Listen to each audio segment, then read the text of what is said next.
The Bridge on the River Kwai was released in 1957 and quickly became a war movie classic. Telling the story of British POWs building a railway bridge for their World War II captors, the film is an exploration of obsession, duty, and the madness of war. My name's John, and the whistling collaborators with me are Matt. That man's the worst commanding officer I've ever come across. Actually, I think he's mad. And Westy. Madness. Madness. Attention everyone, all the right movies are in the Burmese jungle to talk David Lean, Alec Guinness, and a film so epic we might be asking, what have we done?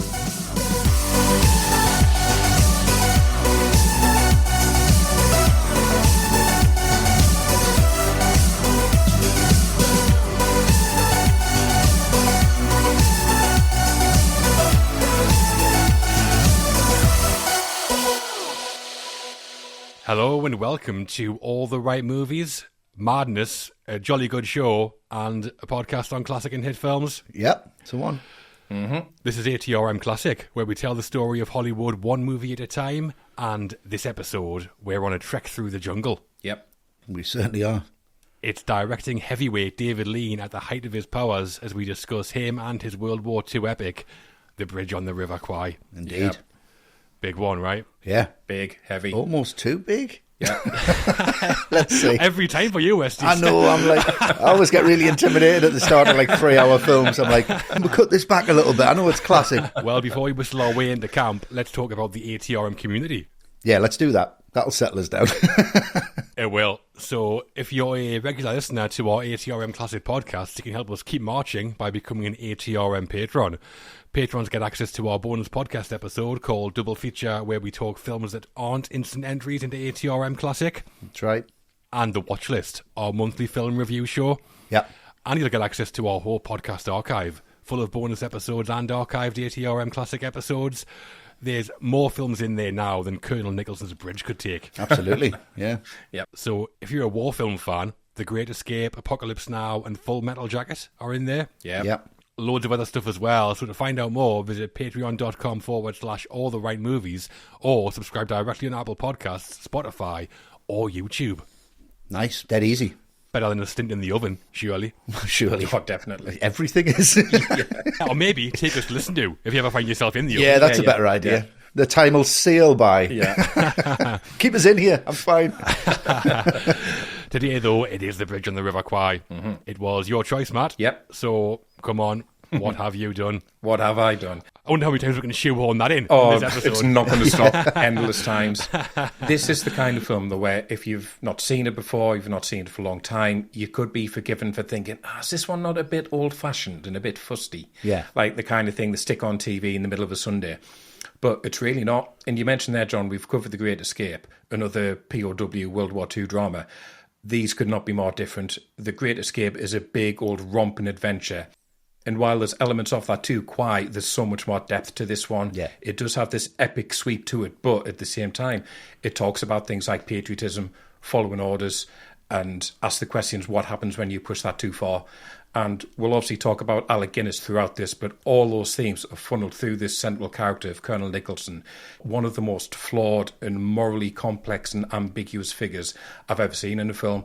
So this one, it might not be what you think it is if you've not seen it, and I'm just really interested to hear your takes on it. Yeah, not as much romping in this one, is there? Not much romping, no. There's a bit. A little bit. She is definitely romps when he's in hospital. Oh, he loves a romp. He does. Yeah, definitely. Yeah. Well, yeah, it was released way before I was born, obviously, The Bridge on the River Kwai. But it's one of those films I think I've always been aware of. It's always been significant, I think, hasn't it? Mm-hmm. Yeah. And I mean, David Lean's reputation alone makes it worth watching. Yeah. And it's the first time we've talked about him, which we obviously have to. But there's something about this particular story that kind of fascinates me. It manages to be a prisoner of war drama, an action film, and a character study all in one go, with explorations of some huge themes thrown in as well. So we'll talk about all that. And we also have a big cast, Alec Guinness and William Holden, both funny for different reasons. Yeah. Be nice to talk about both of them. So an important film, Lean's direction, massive acting performances, and a huge and at times hilarious behind-the-scenes story that's full of madness, obviously. Yeah. Shoehorn and funny in there. There'll be jokes in this one, promise. Yeah. So, well, yeah, in other words, this is right up our street. So a matter of time before we got here. Yeah. I'm not entirely sure why they didn't call the film Kwai me a river, but let's get in there anyway. Lovely. Timberlake missed the trick there, didn't he? And speaking of madness, Yeah. Westy, Hello. why the bridge on the River Kwai?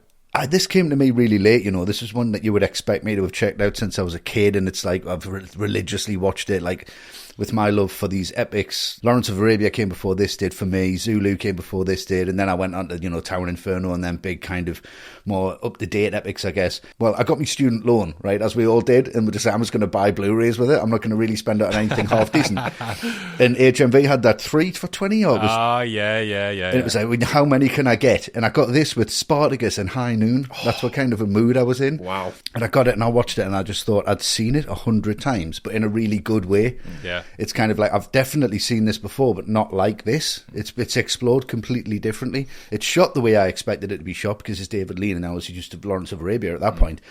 But seeing this before he'd done that, it's like him finding his feet almost and finding the grandeur and the use of CinemaScope and everything that's going into that. I mean, this really kind of influenced me visually that I wasn't really aware of. It's a wonderful, wonderful story, and it's the mix of stories here, the mix of morality, the mix of outlooks, and people's real life ethics and codes and what they believe in, and his having a code, the right thing to do.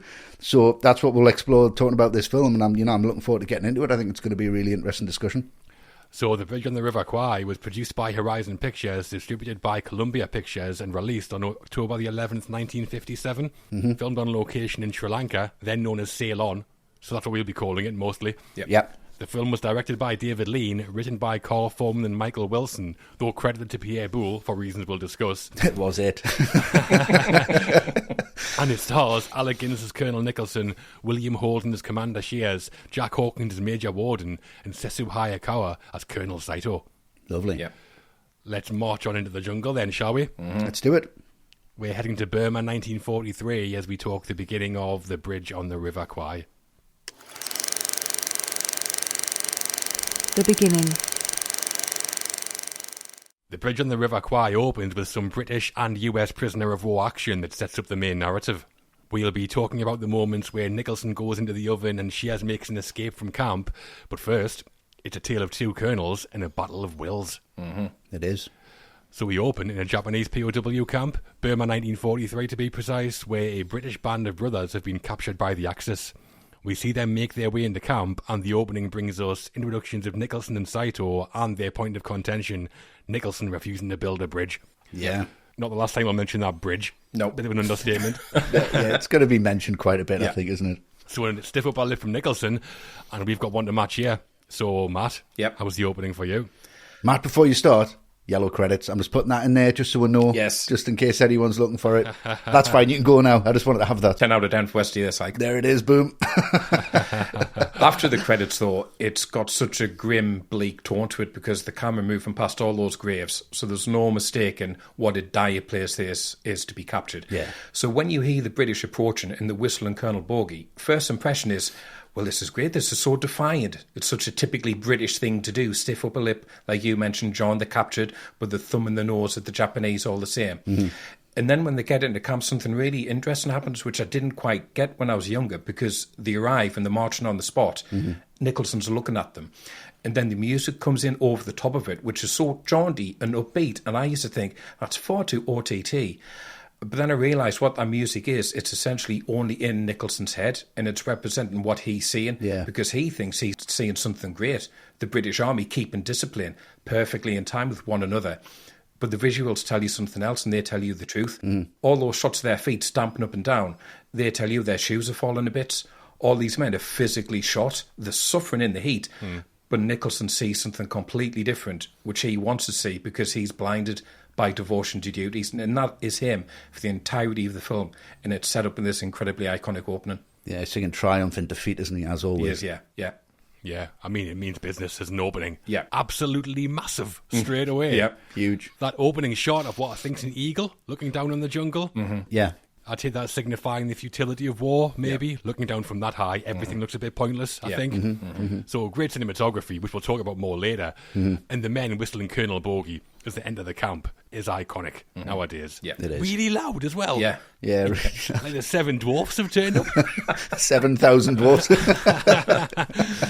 But the production design, instantly impressive as well. The jungle setting in all the wooden huts of the camp they've had created. How authentic saw that look. Yeah, it's like they've walked straight into one. Yeah. Yeah, exactly. Yeah. And first time we see Nicholson, leg up on that log. Yeah. Yeah. Massive stance, that. Yeah. Peak Harrison Ford, that. Maybe he got that from Guinness later on. Very possibly. You never know.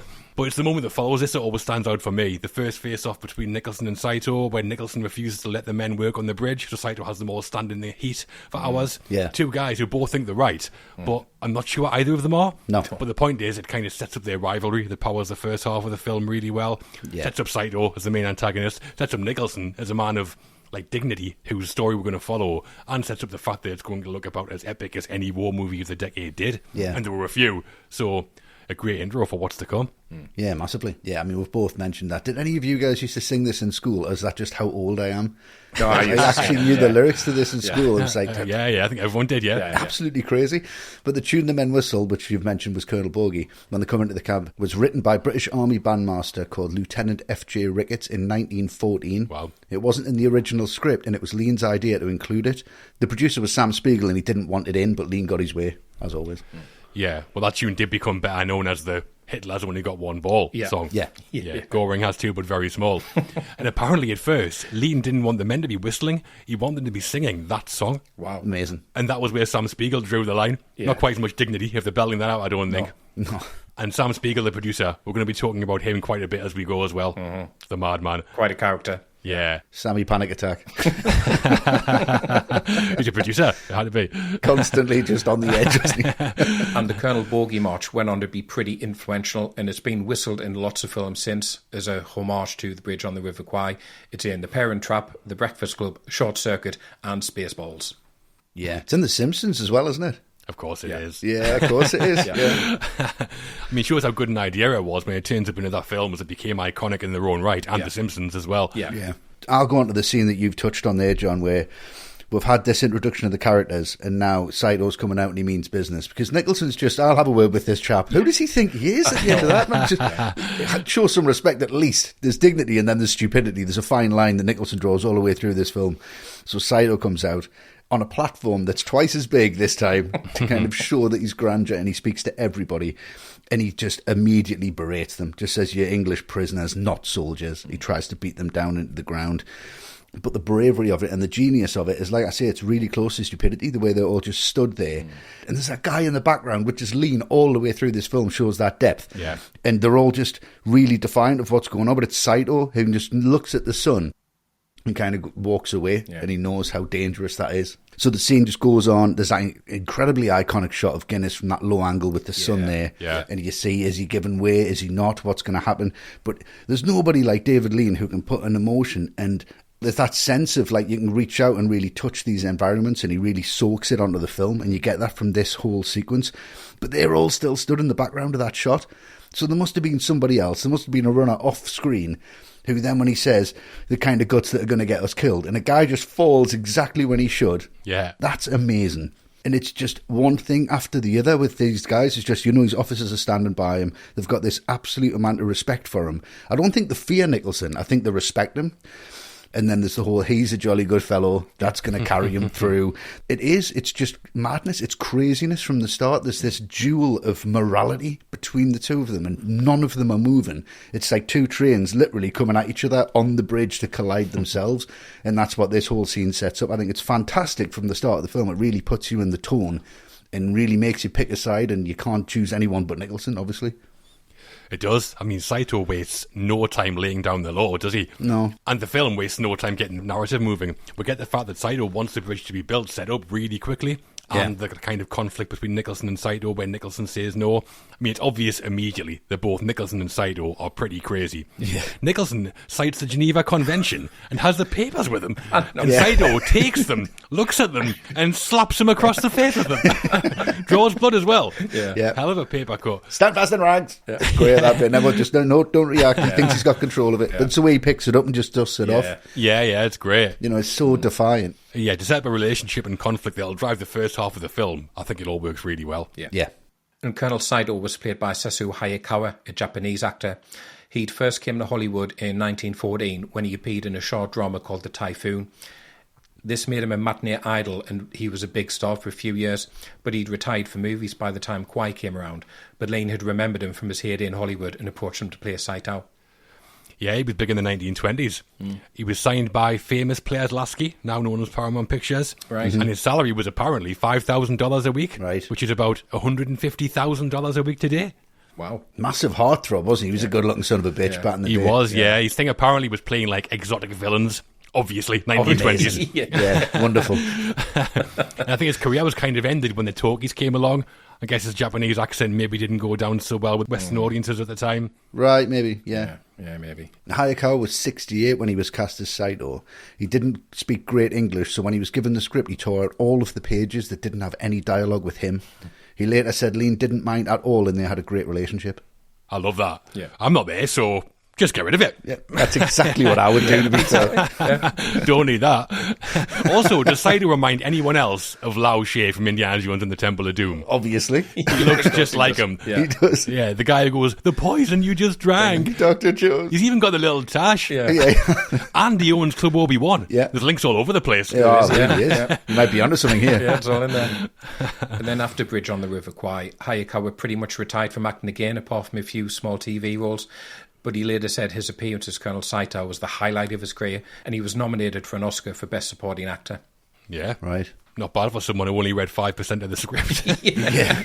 That was not the only Oscar that didn't win for it, was his performance. Yeah, I think it was, yeah. Real shame that, because he's amazing. Yeah, he's great. He is very good. Yeah. And that's our opening moments. Colonel Nicholson, Colonel Bogey, and a colonel who was a silent era heartthrob turned Oscar nominee. An eventful start. Really Very eventful. eventful. With Nicholson refusing to budge on the officer work detail, Saito throws him in the oven, which is basically a corrugated iron box, which looks Yeah. pleasant. Awful. Yeah. Meanwhile, some American prisoners, led by Commander Shears, see their chance and make a break for it. They do. Westy, is it the great or not so great escape? It's a terrible escape, isn't it? There's nothing real great about it. Holden's got the real push, and you've seen it from his character that he doesn't really care about anybody else. You know, from giving the guy the lighter and just being like, whatever can get him forward. Then you learn later he's not really in command at all. He's just full of shit. I just absolutely love this character. He's amazing. Yeah. But even this escape, shot day for night as well, as all of the night scenes are in this. And I mean, you can really tell. Not as much as you can tell in Deliverance, let's be honest. It's awful, yeah. There's a big influence. But this, bang, dead, and he just comes out of nowhere. Boom, done. And the one thing that I don't really get from this whole scene is the dummy falling into the water. Like, Oh, yeah. it's not that big a jump. No. They've spent all this money building an actual bridge that they actually blow up with an actual train. Just get an actual stuntman to jump into some actual water. Kind of pulls me out a bit, but it's really funny. It's really great. And then there's a little bit of time passes between that, but you can see how dedicated Bill Holden is to this performance. He looks absolutely fucked. When it cuts back to him in the sun and he's just sat there and he's like, David Lean's just turned up with the camera. He's like, oh, you're back. Oh, let's just do the scene then. But the use of sound design here, which we'll go into with David Lean as well, is absolutely next level. Because he's just terrified by it. He's dragging his canteen. He's out of water. He's absolutely done for. And then he just stumbles upon this village and you just think, oh, thank God. That is how terrifying it is to try to escape from this place.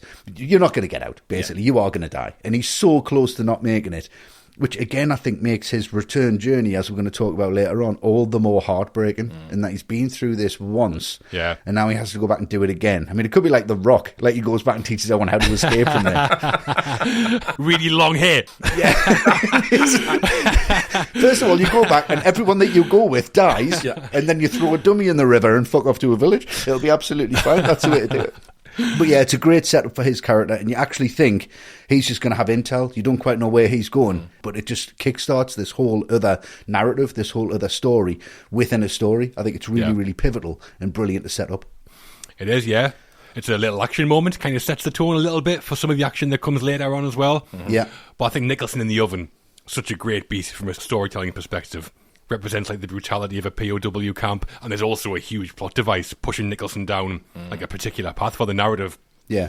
And it looks like hell in that box. He says to Clifton when he's in there, don't you see how important it is to show they can't break us in body or in spirit? And they haven't broken his body or spirit, but they're definitely breaking his mind. Yeah. He's going crackers, Nicholson. Yeah. I think it's a great showcase for the character. He's tough. He's stubborn as hell. And there's some nice dark humour as well. I always laugh when Nicholson's talking to Clifton about Saito. And he says, that man's the worst commanding officer I've ever come across. Actually, I think he's mad. Yeah. Then, cut to Saito, watching him through binoculars. Peeping Tom. Rear window. George McFly. Meanwhile, though, while Nicholson's going through hell, Shiaz, having escaped, having a wonderful time in that Thai village. Oh, he's the locals love him, the girls love him, obviously. Obviously. But again, they're defining the character. Then the contrast between Shiaz and Nicholson. It's like a visual representation of what Shiaz says later to Warden. You know how to die like a gentleman when the only important thing is to live like a human being. Yeah. Great line, and one of the themes of the film that gets set up here. Yeah. And Bill Holden had to shave his chest every single day. He was that hairy. Ouch. He's that much of a man. To get that look. Like Steve Carell in The 40-Year-Old Virgin. Like Robin Williams' knuckle. He looks great, to be fair. He looks fantastic, yeah. He looks amazing. Yeah. Well oiled. Wonderful man.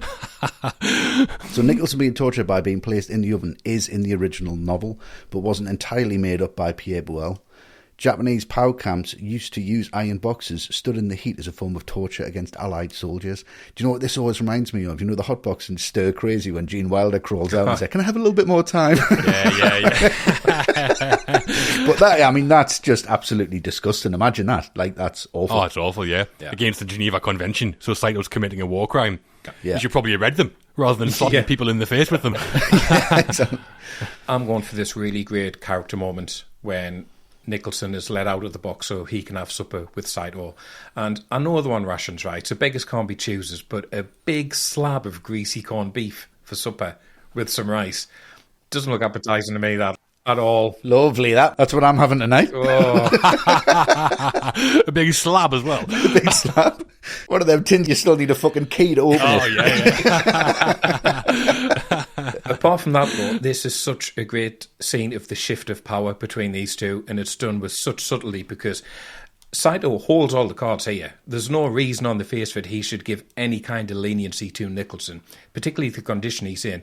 And I think the physicality Guinness brings here is so effective, that stagger. Yeah. And when he sits down and he has to put his fists on the table to support himself. Yeah. And despite that, he still refuses the food. He refuses to back down over anything. And the one thing they've got in common is they both want to adhere to the rules. Nicholson's rules about how he and his officers should be treated. Saito about how he has the deadline for the completion of the bridge. And you can feel that balance of power between them start to shift because Saito is the one who gets exasperated. Yeah. While Nicholson just keeps his cool throughout. You know, Saito says, let us not get excited. But he's the one getting excited and frustrated. And that's just the slightest budge of authority that Nicholson needs because point-blank refusal on everything. You won't even take a cigar. Not even the offer of saying, well, I wasn't going to make you work, but the other officers, even that, nah.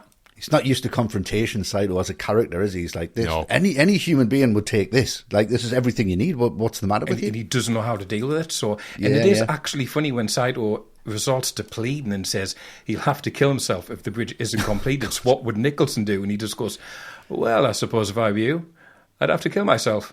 Cheers. Cool as fuck, that. Yeah, no compromise at all. And that's when he takes the drink because that's the moment Nicholson knows, I've won. I've got him now. It's brilliant. Yeah, he's overshared. Yeah, he's very much overshared. Yeah, Nicholson finally gets let out of the oven and Saito invites him for this corned beef dinner as if, like, nothing's happened. I know, yeah. And he can't get there quick enough, but his legs won't take him, will they? He's all over the place. Yeah. And he's white as a ghost. Looks like a walking corpse. Mm-hmm. Yeah. But it's great. I think Guinness is fantastic. Yeah. I mean, the whole scene over dinner is really good. Saito's trying to get Nicholson on side, but he's so, like, ham-fisted with it. Mm-hmm. Johnny Walker Scotch says that he studied at London Polytechnic. Yeah. Kind of lets himself down by throwing a hissy fit and shouting, I hate the British. Yeah, he does a bit, yeah. Yeah. What's interesting, though, which is obviously one of the points they're making, is how similar Saito and Nicholson are. Yeah. Both driven by duty, they have their codes of honour, they're both stubborn as mules. And this is the scene where we see that kind of parallel drawn out the most strongly, I think. Mm-hmm. Yeah. And Guinness called the moment he staggers out of the oven his best ever acting. And he said he based it, the walk, on his 11-year-old son Matthew, who was recovering from polio. Wow. It's a great moment. He fights Darth Vader, though. Did he forget that? I mean, there's no words. It's only a few seconds, but it reveals so much about Nicholson's character. Yeah, he does have his dignity. He will literally die before he does something that goes against his code, it looks like. Yeah. It feels like Saito's kind of going, I could kill this guy, but he would just come back. Yeah. Just like Obi-Wan Kenobi. Obi-Wan, he would just come back as like a blue ghost with the Geneva Convention, Jedi Neva Convention, waving it in his face. And that's the beginning of the bridge on the River Kwai. Two colonels battling it out, and Nicholson comes out on top for now. Yeah. More on that later. Should we talk a bit about the Knight of the Realm that was behind what we're watching? Well, let's do it. I think we should. The director. The director of The Bridge on the River Kwai was Sir David Lean. Yep. This was his 12th feature film, having established himself with adaptations of Dickens classics like Oliver Twist and Great Expectations, as well as a stone-cold movie classic in 1945's Brief Encounter. Yeah. Bit of a step up in scale with The Bridge on the River Kwai, though, Matt. Just a bit. So, how was David Lean's work here? I mean, Spielberg's always said Lean is a huge influence on him, and you can see why, because... Well, yeah, just a bit. Just a bit.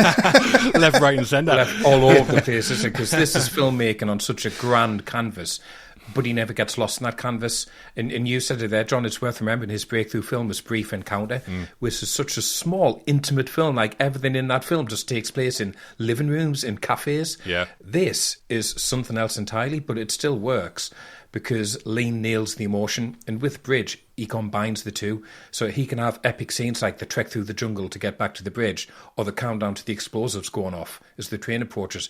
But then he can have scenes like we've just talked about, the supper with Saito, or Saito having that moment to himself where he breaks down in tears because he thinks he's failed. And if you look at Lean's filmography, it shouldn't be any surprise that he's great at getting performance, because that's what his reputation was as a director at the time, I think. But to then go on to make a film with this huge scope, entirely on location, he'd literally done nothing like this before.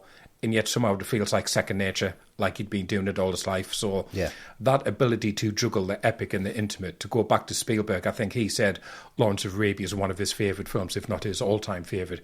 And he always watches it before he makes anything. Wow. But everything Lean does in Lawrence of Arabia, he does here first.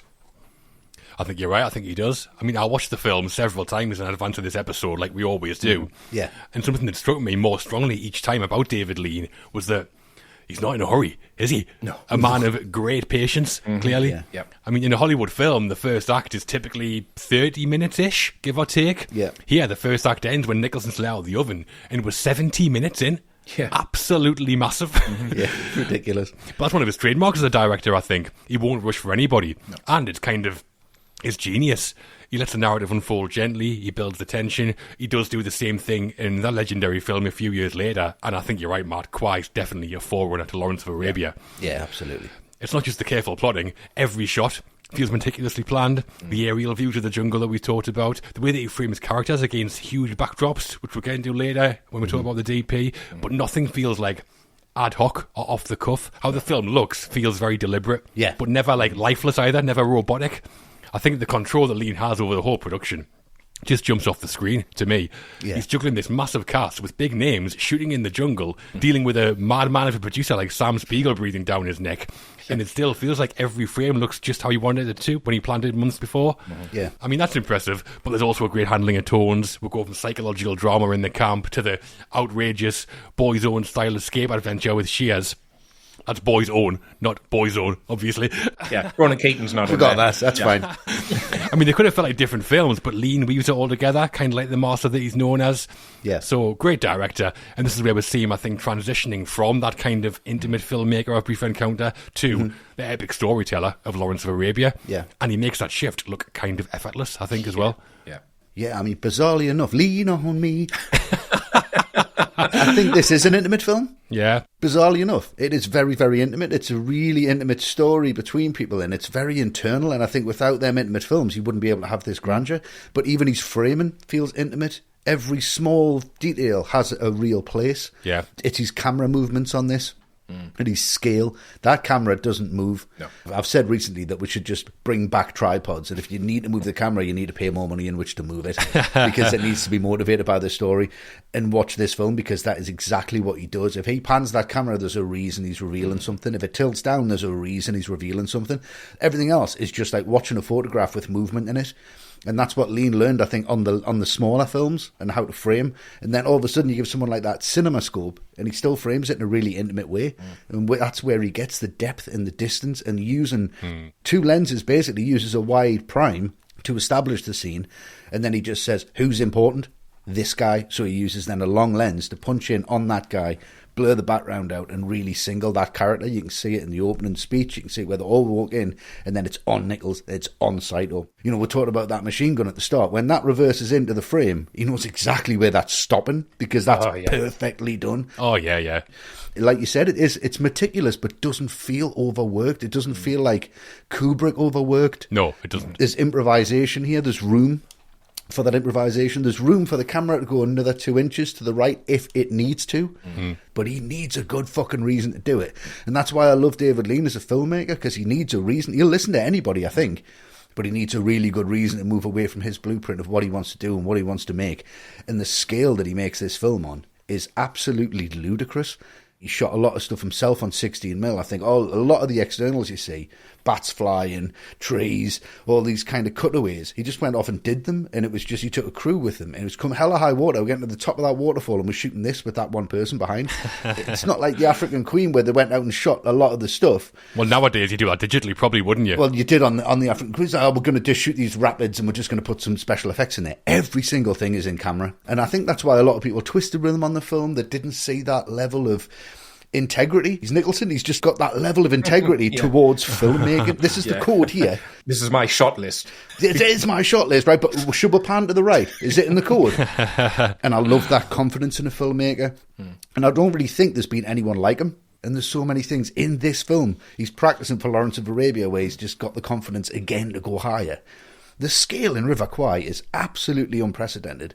And from a photographic point of view, just a photographic point of view, just from a composition point of view, it's a masterpiece. Well, we said earlier that we'd be talking more about the producer of the film as well, Sam Spiegel. Yeah. And that's because he played a major role in getting the film made. It's a fairly outrageous story. It is. So we have a fairly outrageous guy to tell it. Who could that be? Matt. Oh, it's me.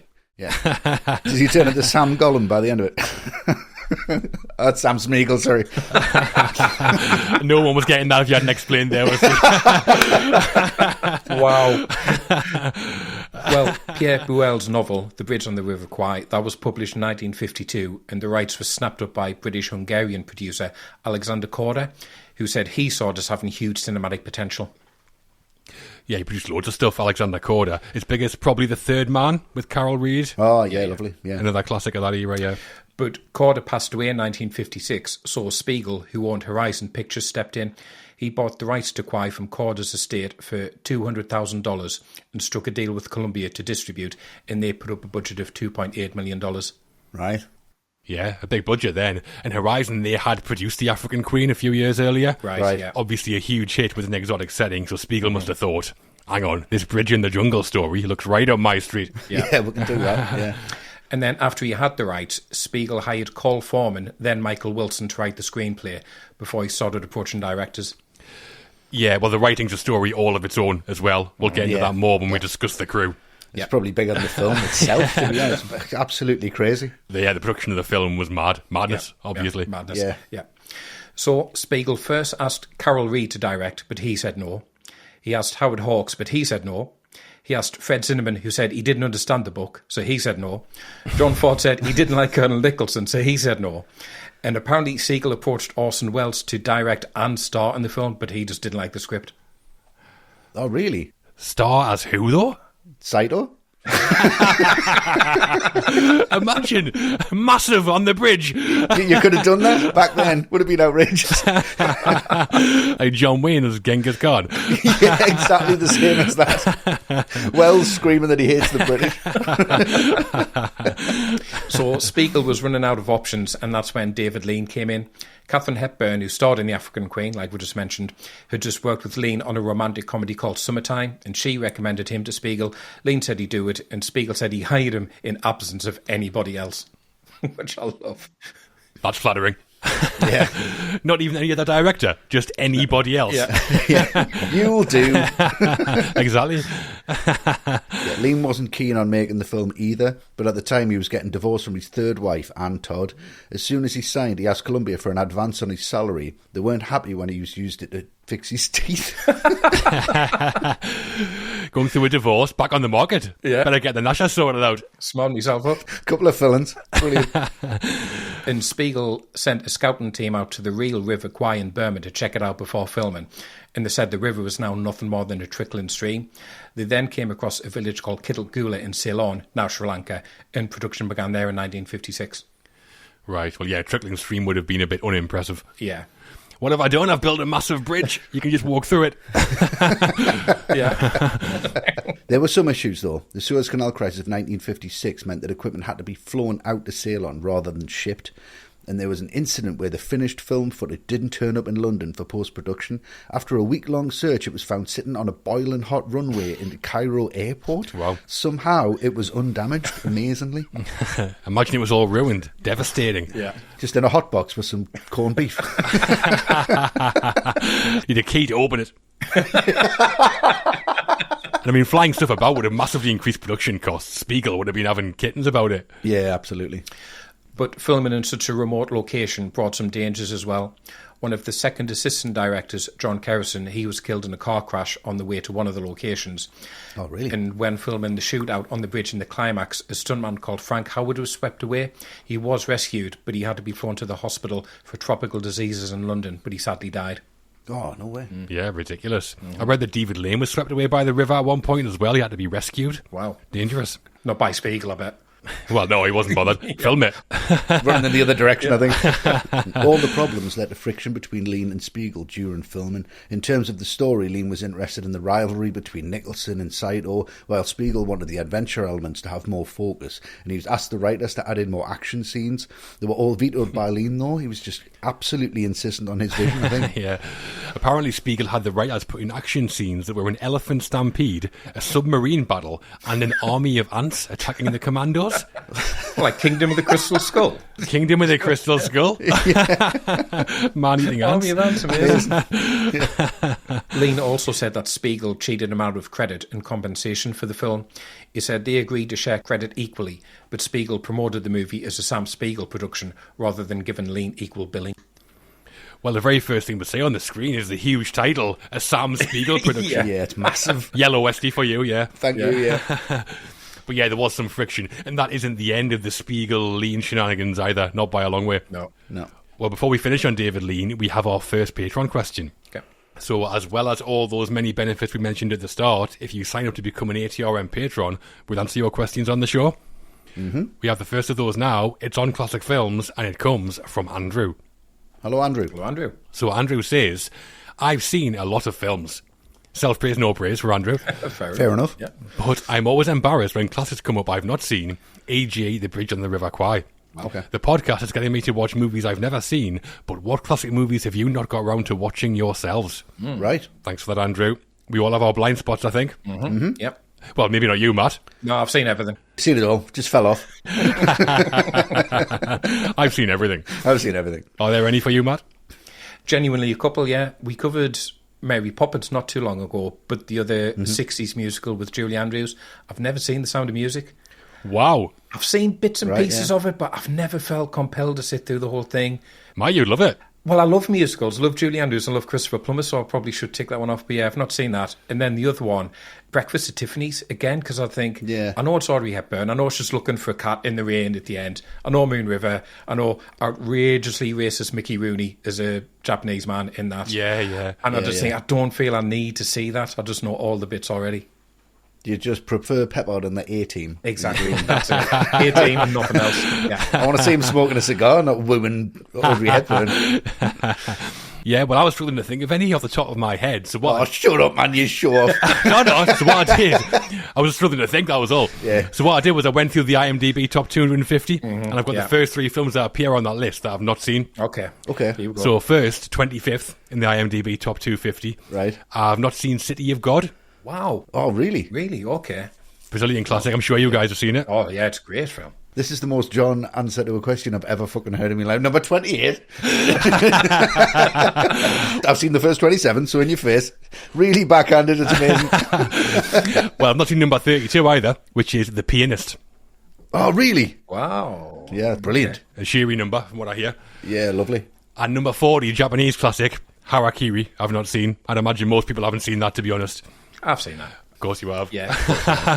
But in terms of a massive title, like Andrew's probably looking for, I went back until I reached a huge one, which was 79, Okay. and that is Das Boot.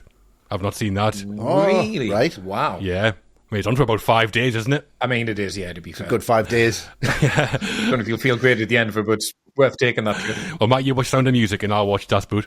You've got the best part of that deal, but okay. And Westy, classic films you've not seen? There's a few, obviously, but there's some that Sunset Boulevard I've still not seen. Nice. And I mentioned that because I've had this question before. Yeah. I've mentioned it earlier on in the podcast. I've not seen Dr. Zhivago, David Lean classic, but I'd love to get into that. But again, I don't know. Cleopatra, Right. Right, yeah. another one I'd like to check out, but I just keep thinking, have I seen that? Burton and Taylor, isn't it? Always a treat. Bernard It is, Hill, yeah. So it'd be great, but I mean, I'd rather see Burton and Taylor in different films, if I'm honest. Yeah, fair enough. It Happened One Night, I've never seen. Oh, Oh, okay. yeah, I've not Right, seen that, yeah. actually. Okay. No, and the last one is The 400 Blows, which I've heard a lot about and I haven't Oh, seen. yeah. I've not seen that either. Truffaut. 3 or 4, Yeah. It happened one night, the first film to win the Big Five at the Oscars, was it, I think? Yeah, it was, yeah. One of the only 3, That's yeah. why that popped up and it's like, well, I really should be checking that it's out. good But I film, mean, yeah. you know, Robocop's on. What am I going to do? I'll watch that for a 15th time. What's that again? Robocop, then Predator, then Time Cop, then the Kebab, then Bed, then The Crow, then I cry myself to sleep. Fuck, it happened one night. That happens every Saturday night for Westy. Of course it does.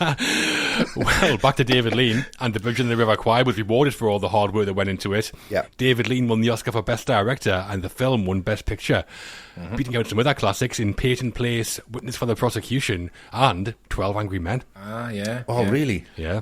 Wow. So major awards for Lean in the film, and for us, the work of a huge director finding his epic voice. Yeah, very much. Definitely. The cast. David Lean was on his way to becoming one of Hollywood's great epic directors, but he needed the right actors to bring The Bridge on the River Kwai to life. We've already talked about Sesso Hayakawa's Saito, and we'll be discussing William Holden as Shears and Jack Hawkins as Warden, but there's only one place to start in the cast, surely. Absolutely. So Alec Guinness plays Colonel Nicholson, a British commander obsessed with military discipline and order. We follow Nicholson as he arrives at the Burmese prison camp, suffers in the oven, and ultimately becomes so obsessed with the bridge that he loses sight of which side he's on. Yeah. Yeah. So Westy, what do you make of Alec Guinness as Nicholson? I mean, this is so beautifully played.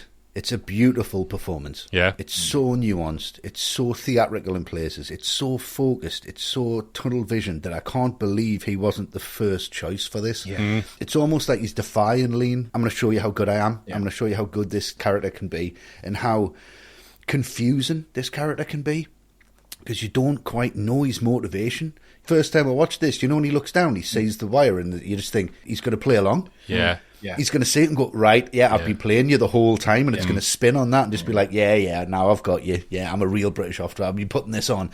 And it's just beautifully nuanced by Guinness because he just absolutely carries you through the film. And it's so compelling. Where's he coming from? What's he doing? What's his motivation? You've got no backstory for the character. He is born in war. Yeah. That's all he is, this robot of a guy. But Guinness brings so much humanity to this. He demands respect. You know when it's raining and when they first arrive at the camp and he walks through the hospital, for the want of a better word, and he looks up and there's a leak in the roof and he just looks at the guy and he's like, yes, sir. Get that fixed. Get that sorted. Probably my very, very favourite Alec Guinness performance. I've always, obviously when I was a kid I knew him as Obi-Wan. Yeah, of course. But then I thought he just kind of filled a role in that. Yeah. And I didn't know who he was and what he'd achieved to be Obi-Wan Kenobi, for everyone to go, oh, I'm going to take this guy seriously. I remember my granddad going, is that Alec Guinness? Wow, this has got a bit of credit, this has got credibility. And I never really knew where that came from until I saw this. And I thought, that performance there is probably the only performance you need to do as an actor to be memorable and for anyone to sign you up to do any role whatsoever. Because if you can play this character as nuanced as it is and as annoying as it is and as inspirational as this is, this performance, people will be watching this going, I want to be an actor. I want to be able to do that. And if I can, that's all I need to do. It's just a wonderful performance, and I'll never get enough of it. He's just amazing. Covers all the bases for me in this. I agree. I think he's pretty extraordinary, Guinness, isn't he, in this? He's amazing. In the opening, as soon as he starts talking to Saito about the Geneva Convention, it's like, all right, this guy can act. Yeah. And I kind of keep saying these words, but he does bring this stubborn dignity to Nicholson. Mm-hmm. And it's there in everything. The way that he talks, like when they first start building the bridge and Corporal Weaver's talking to him, and he seems to have some kind of tic. And Nicholson's just like, have you a nervous affliction? If not, stop making those faces at once. Yeah. Brutal. He's just a perfect human being in his own eyes, isn't he? Yeah. But even the way Nicholson moves seems to have been thought through by Guinness. The way he carries himself is so specific. We talked about the way that he staggers and marches when he leaves the oven, but any other time, he's always like ramrod straight and always got his leg up on something like he owns the place. Yeah, brilliant. What the character's probably most lauded for critically is his journey. Started as a principled officer, maintained discipline against all the odds, but by the end, he's so obsessed with building that bloody bridge that he's helping the enemy. It's such a crazy and huge arc that I find it kind of hard to believe they pulled it off. Yeah. But they did, and it's in the writing, but I think it's more so down to Guinness, to be honest. Yeah. I buy Nicholson as a character every second he's on the screen, and he's mental, so maybe I shouldn't. I think one of the most impressive things that's maybe lost now is that when Kwai was released, Alec Guinness was very much third on the bill, behind William Holden and Jack Hawkins. Yeah, he is, yeah. He's third in the credits, isn't he? It's there on all the marketing materials from the time, yeah. Now, acting-wise, it's his film. Yeah. He completely takes it away from two big stars. Yeah. One of the definitive film-stealing performances for me, and possibly the greatest tragic character in war movies. I mean, there's a few, but Nicholson's right up there. Oh, definitely. Well, the interesting thing for me is when I was putting the notes together, the thing about what I wanted to say, I kept on thinking the thing about Nicholson in this instead of the thing about Guinness in this.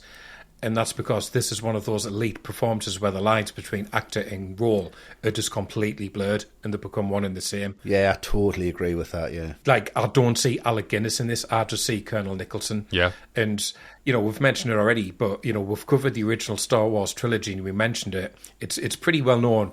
Guinness was pretty ambivalent at best about getting asked about those films again and again and again. Yeah. And to be honest, you watch this and you go, I can't really blame him. Like, Obi-Wan wasn't that much of a stretch. Have you seen what I did in River Kwai, though? Why does no one ask me about that? Because that journey Nicholson goes on, that heroic figure who stands up for the rules and for his men and for what's right, to imperceptibly ending up aiding and abetting the enemy, that 180 trajectory is so subtly done by Guinness because he keeps pushing Nicholson to the edge of what's acceptable, but then he reins him in and he brings him back so you understand what he's doing and why he's doing it.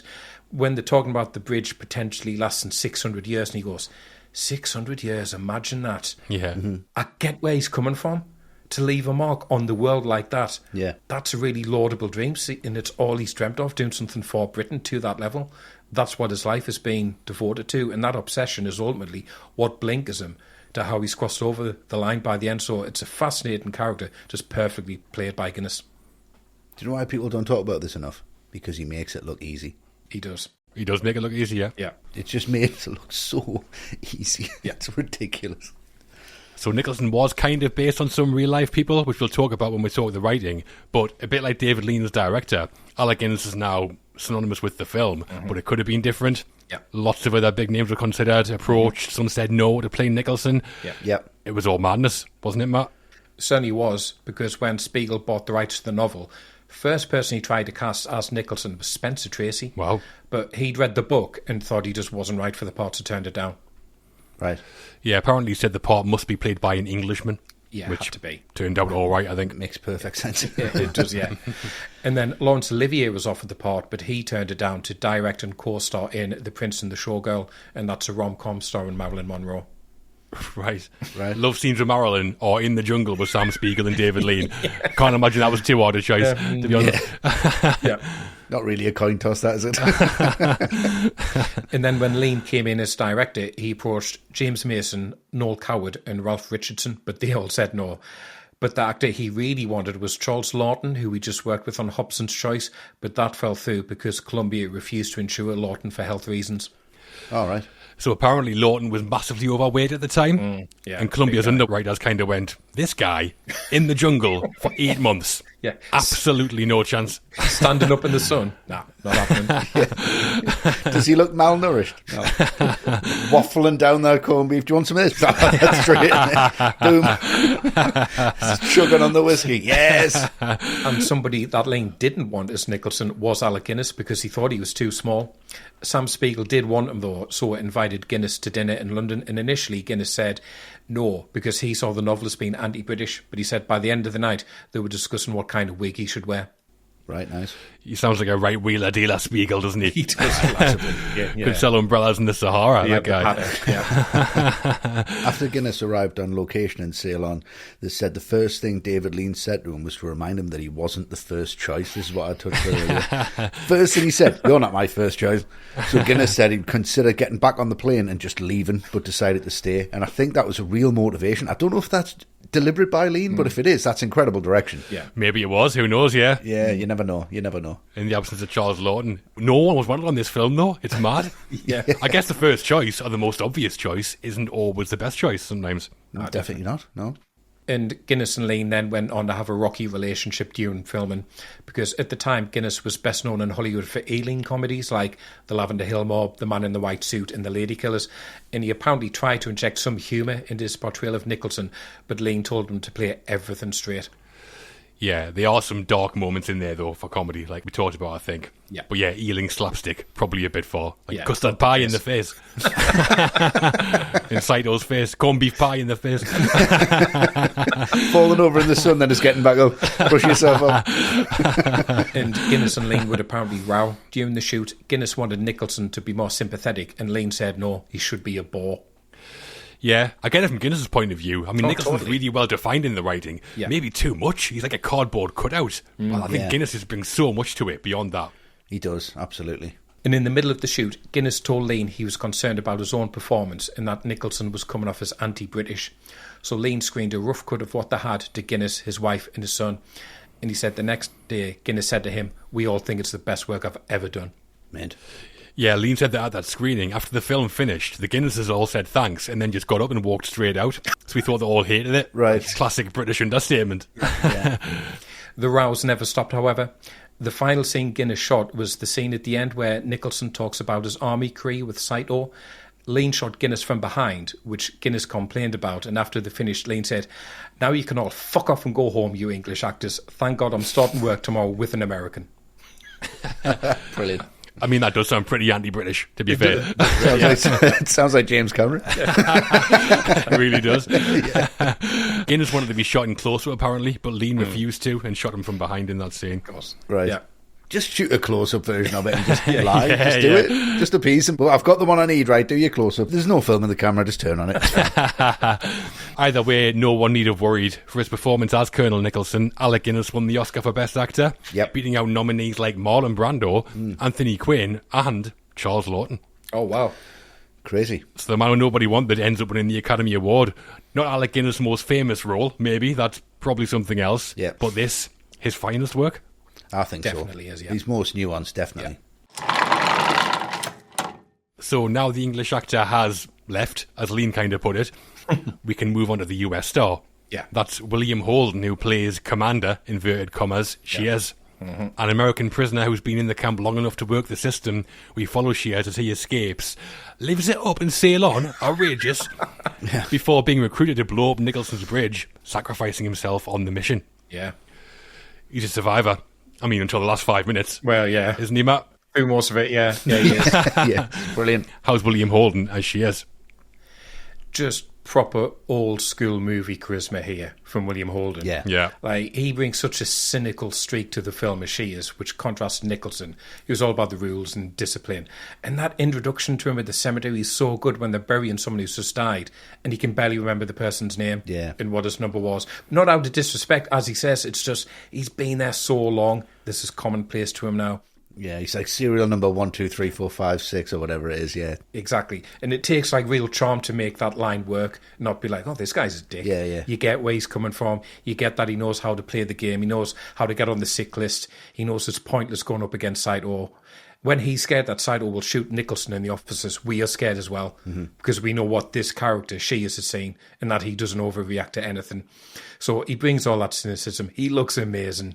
So when he springs into action, apart from the dummy bit, he looks really convincing doing that.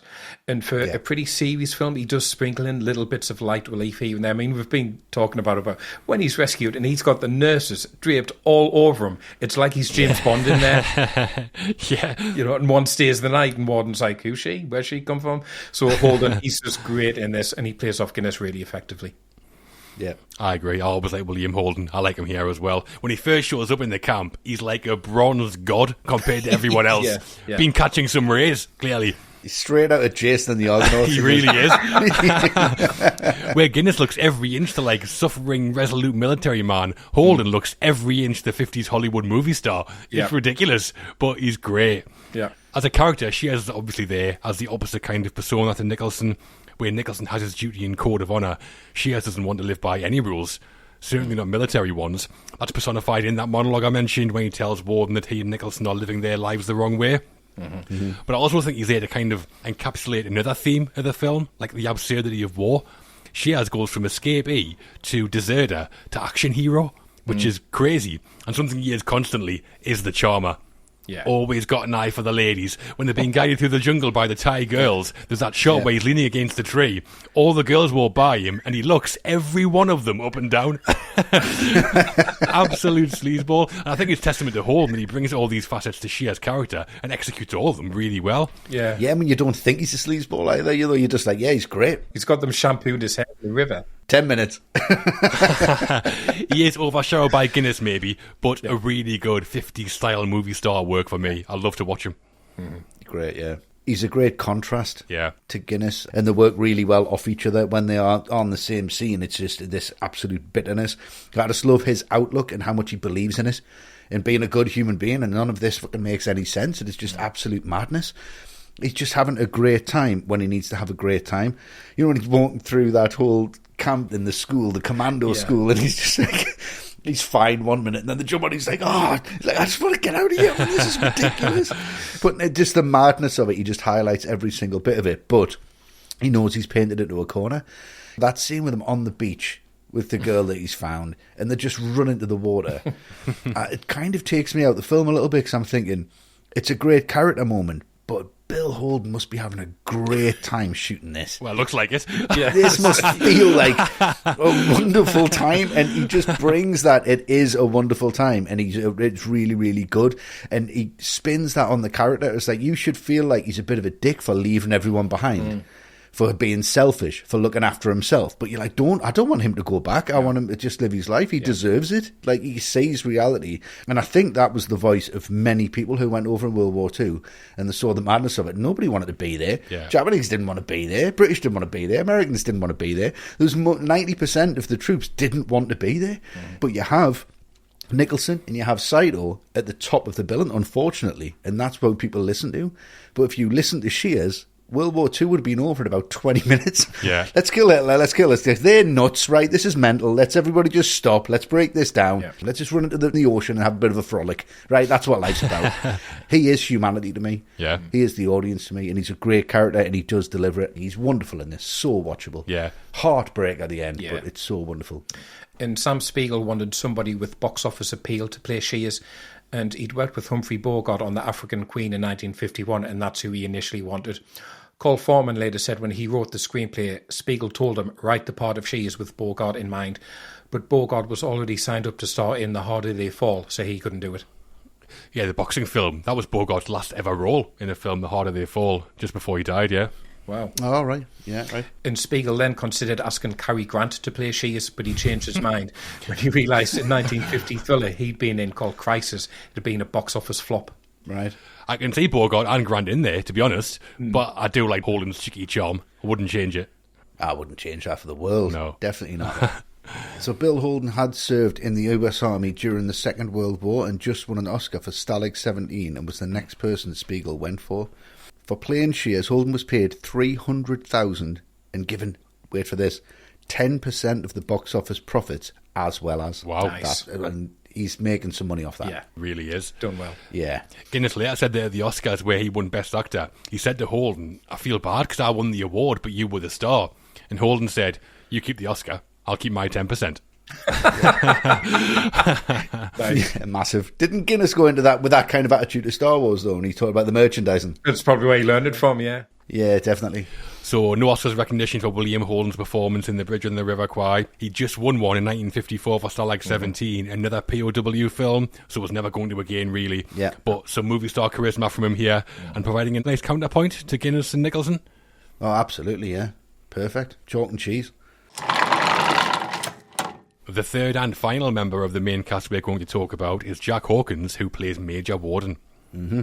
A British commando tasked with destroying the bridge, he recruits Shears, leads the mission through the jungle, is successful, and is the only lead character to still be alive as the credits roll. Yeah. Though he does have a debilitating foot injury. Yeah. Just a crack bone, though. You can still put pressure on it. Another Englishman with a bridge obsession, Matt. How's Jack Hawkins as Warden? He's one of those actors where it feels like he's in every British film ever made in the 50s and 60s. He's in everything. Yeah. He's got that kind of face, and he's got that ultra-reliable vibe and authenticity where whatever the film is, he'll bring what that film needs, and he's convinced. In this sense that Warden is being trapped behind a desk for so long, he's just itching to get out there into the jungle to do the action, which contrasts so well to Shea's attitude, which is, I want to stay away from this and sit out the rest of the war. You're crazy for wanting to go back to the bridge. You're insane. How good would it have been if Hawkins was sat by the desk being like, I want to get out, back in the shit. But that's the kind of attitude I get from him. On one hand, it is like a game to him, but underneath all that typical British politeness, there is some steel there. You know, he doesn't hesitate to kill the Japanese soldier in the jungle when Joyce does. I believe when he says he wouldn't hesitate to leave Joyce behind if he had been injured, like he gets injured. Yeah. And in a lot of ways, I think Warden is probably the least likeable person in the film, which just makes it all the more ironic that he's the only one who does get to walk away alive at the end. Yeah. He was another actor who served in World War II, Jack Hawkins, so he had experience to bring to it. Yeah. And like we mentioned before, Hawkins was second on the bill, above Alec Guinness when the film came out. Crazy, that. Crazy. Yeah. Even more surprising when he doesn't show up until 75 minutes in. Yeah. He's in the sequel, basically. Yeah. But when he does arrive, he's memorable. Yeah. Warden's another one of those duty-obsessed officers. He's like Nicholson, but on the other side. And I like his arc, which I think is really subtle. At first, Warden seems like the rational one. He's got a clear mission and a bit of a plan. But once he gets shot in the foot, he goes mad as well. Yeah. By the end, he's boot off, basically crawling through the jungle, determined to get to the bridge no matter what. Yeah. And at the end, during the battle, when he's firing off rounds when he can't even stand, it's like, what are you doing? You're going to die? Yeah. Just go home. Mortars. Loads of mortars in there. Mortars. But what I like about Jack Hawkins is that he doesn't hammer home the point that Warden's going mad. There's no histrionics. He doesn't try to make Warden sympathetic.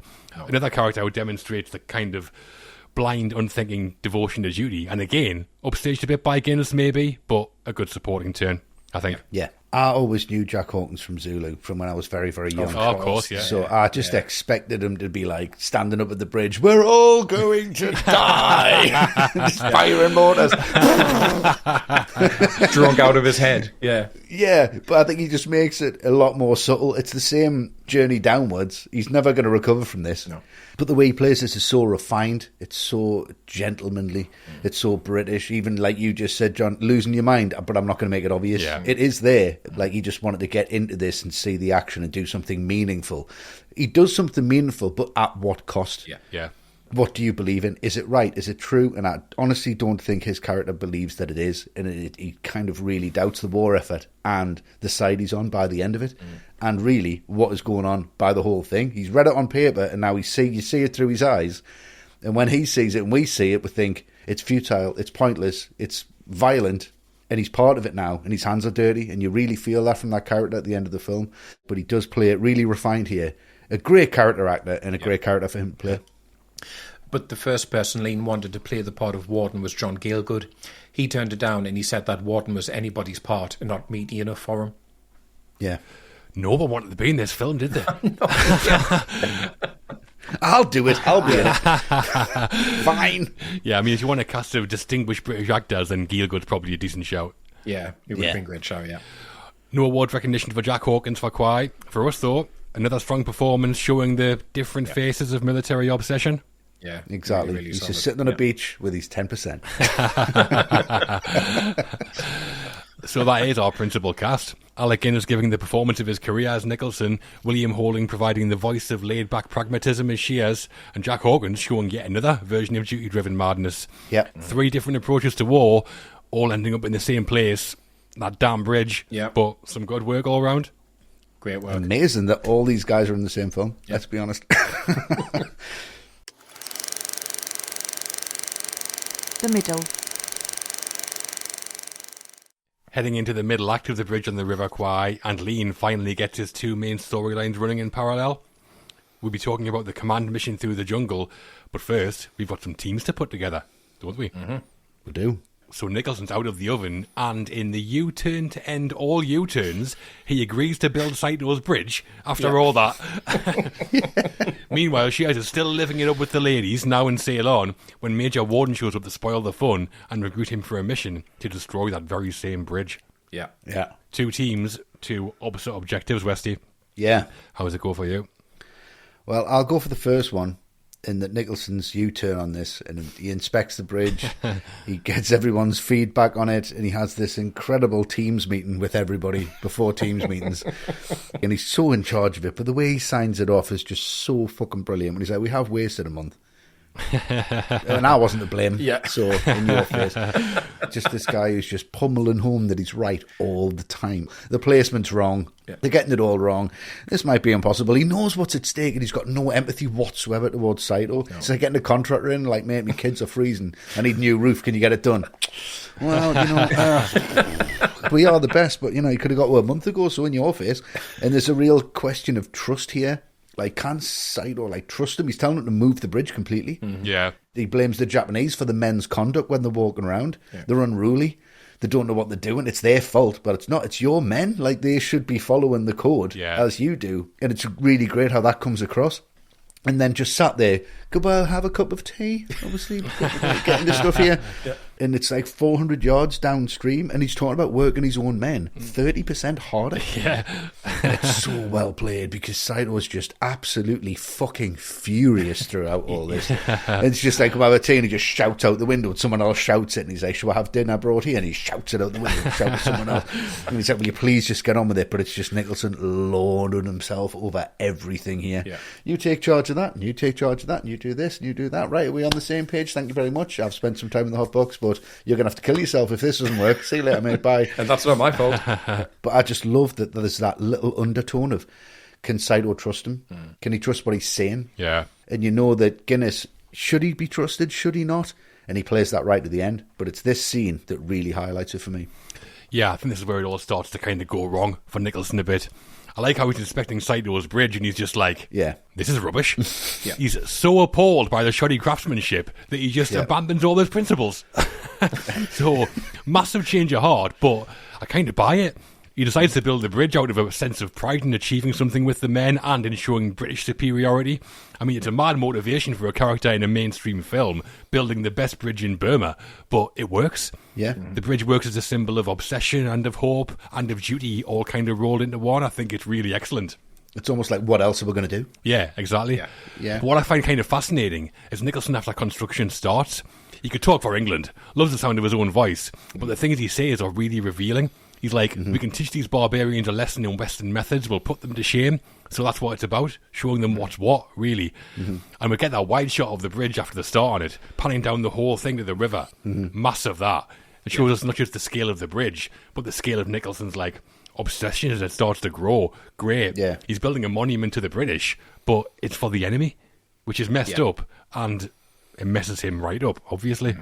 Yeah, it's a scale of his ambition as well, which is really poisoned. Yeah, exactly. Yeah. Yeah, so I'll go for the other scene, which is she is being recruited and briefed by Warden, because 2 things really stand out to me about this scene. First of all, it's a great example of the devotion to realism and authenticity that Lean wanted, because this scene is basically exposition. There's no need for it to be set where it is, in the outdoors, with that huge vista of the jungle behind them. Yeah. He could have done this inside on a set at Ealing, a couple of fake palm trees through the window, but for Lean, it's authenticity or nothing. Through the window. Matt, I love you to bits, mate, but I'm so pleased you didn't direct this film. I'm so mad, to be fair. That's what I would have done. A little fan going, so it's hot, everyone knows. And it just completely adds to the film, that authenticity. And the second thing that's important here is that revelation about Shears. And he's not who we think he is. He isn't the kind of big American hero we've been led to believe. He's actually a liar and an imposter, and he's constantly trying to get out of action to stay out the one comfort. And I just think that's so much more interesting than if he was just a straightforward G.I. Joe looking forward again, stuck into the Japanese again for revenge. Yeah. And it just adds to the sense that none of these characters are what they seem on the surface. Shears isn't a hero. Saito is obviously quite a bit of a bastard, but underneath there's some humanity and sensitivity to him in his predicament. Yeah. Warden isn't this stuffy pen pusher, and Nicholson definitely isn't what he thinks himself to be, which is a man of principle doing the right thing. So for exposition, it's a very important scene. Absolutely nobody's where they want to be in this film, are they? No. Oh, they're not. None of the characters. No. I think while Nicholson's becoming the Japanese Army's like #1 contractor, Shears having a lovely time in Ceylon. He's on the beach with the nurse, He's having a great time. played by Anne Sears, who was well known at the time, but the character isn't even given the name. She's just called Nurse in the credits. Yeah. And if I'm being honest, I'd love to just follow Shears around Ceylon, seeing what Japesy gets up to. I thought you were going to say just follow her around the beach. Yeah, now who's the sleazy guy? I can't pull it off like William Holden can. Who can? Yeah. That's it. Died with him, I think. But once he gets to the hospital, the whole thing is just like absurd. Catch-22, you know, the classic satire novel. Yeah. That came out in 1961, and I wonder if Joseph Heller was inspired by this film because it reminds me so much of the kind of situations he writes about. Yeah. Warden goes on about a sense of duty and morals, and then unashamedly blackmails Shears into going on the mission by saying they'll tell the US he impersonated an officer. And when Shears accepts, because he has no choice, Warden's just like, jolly good show.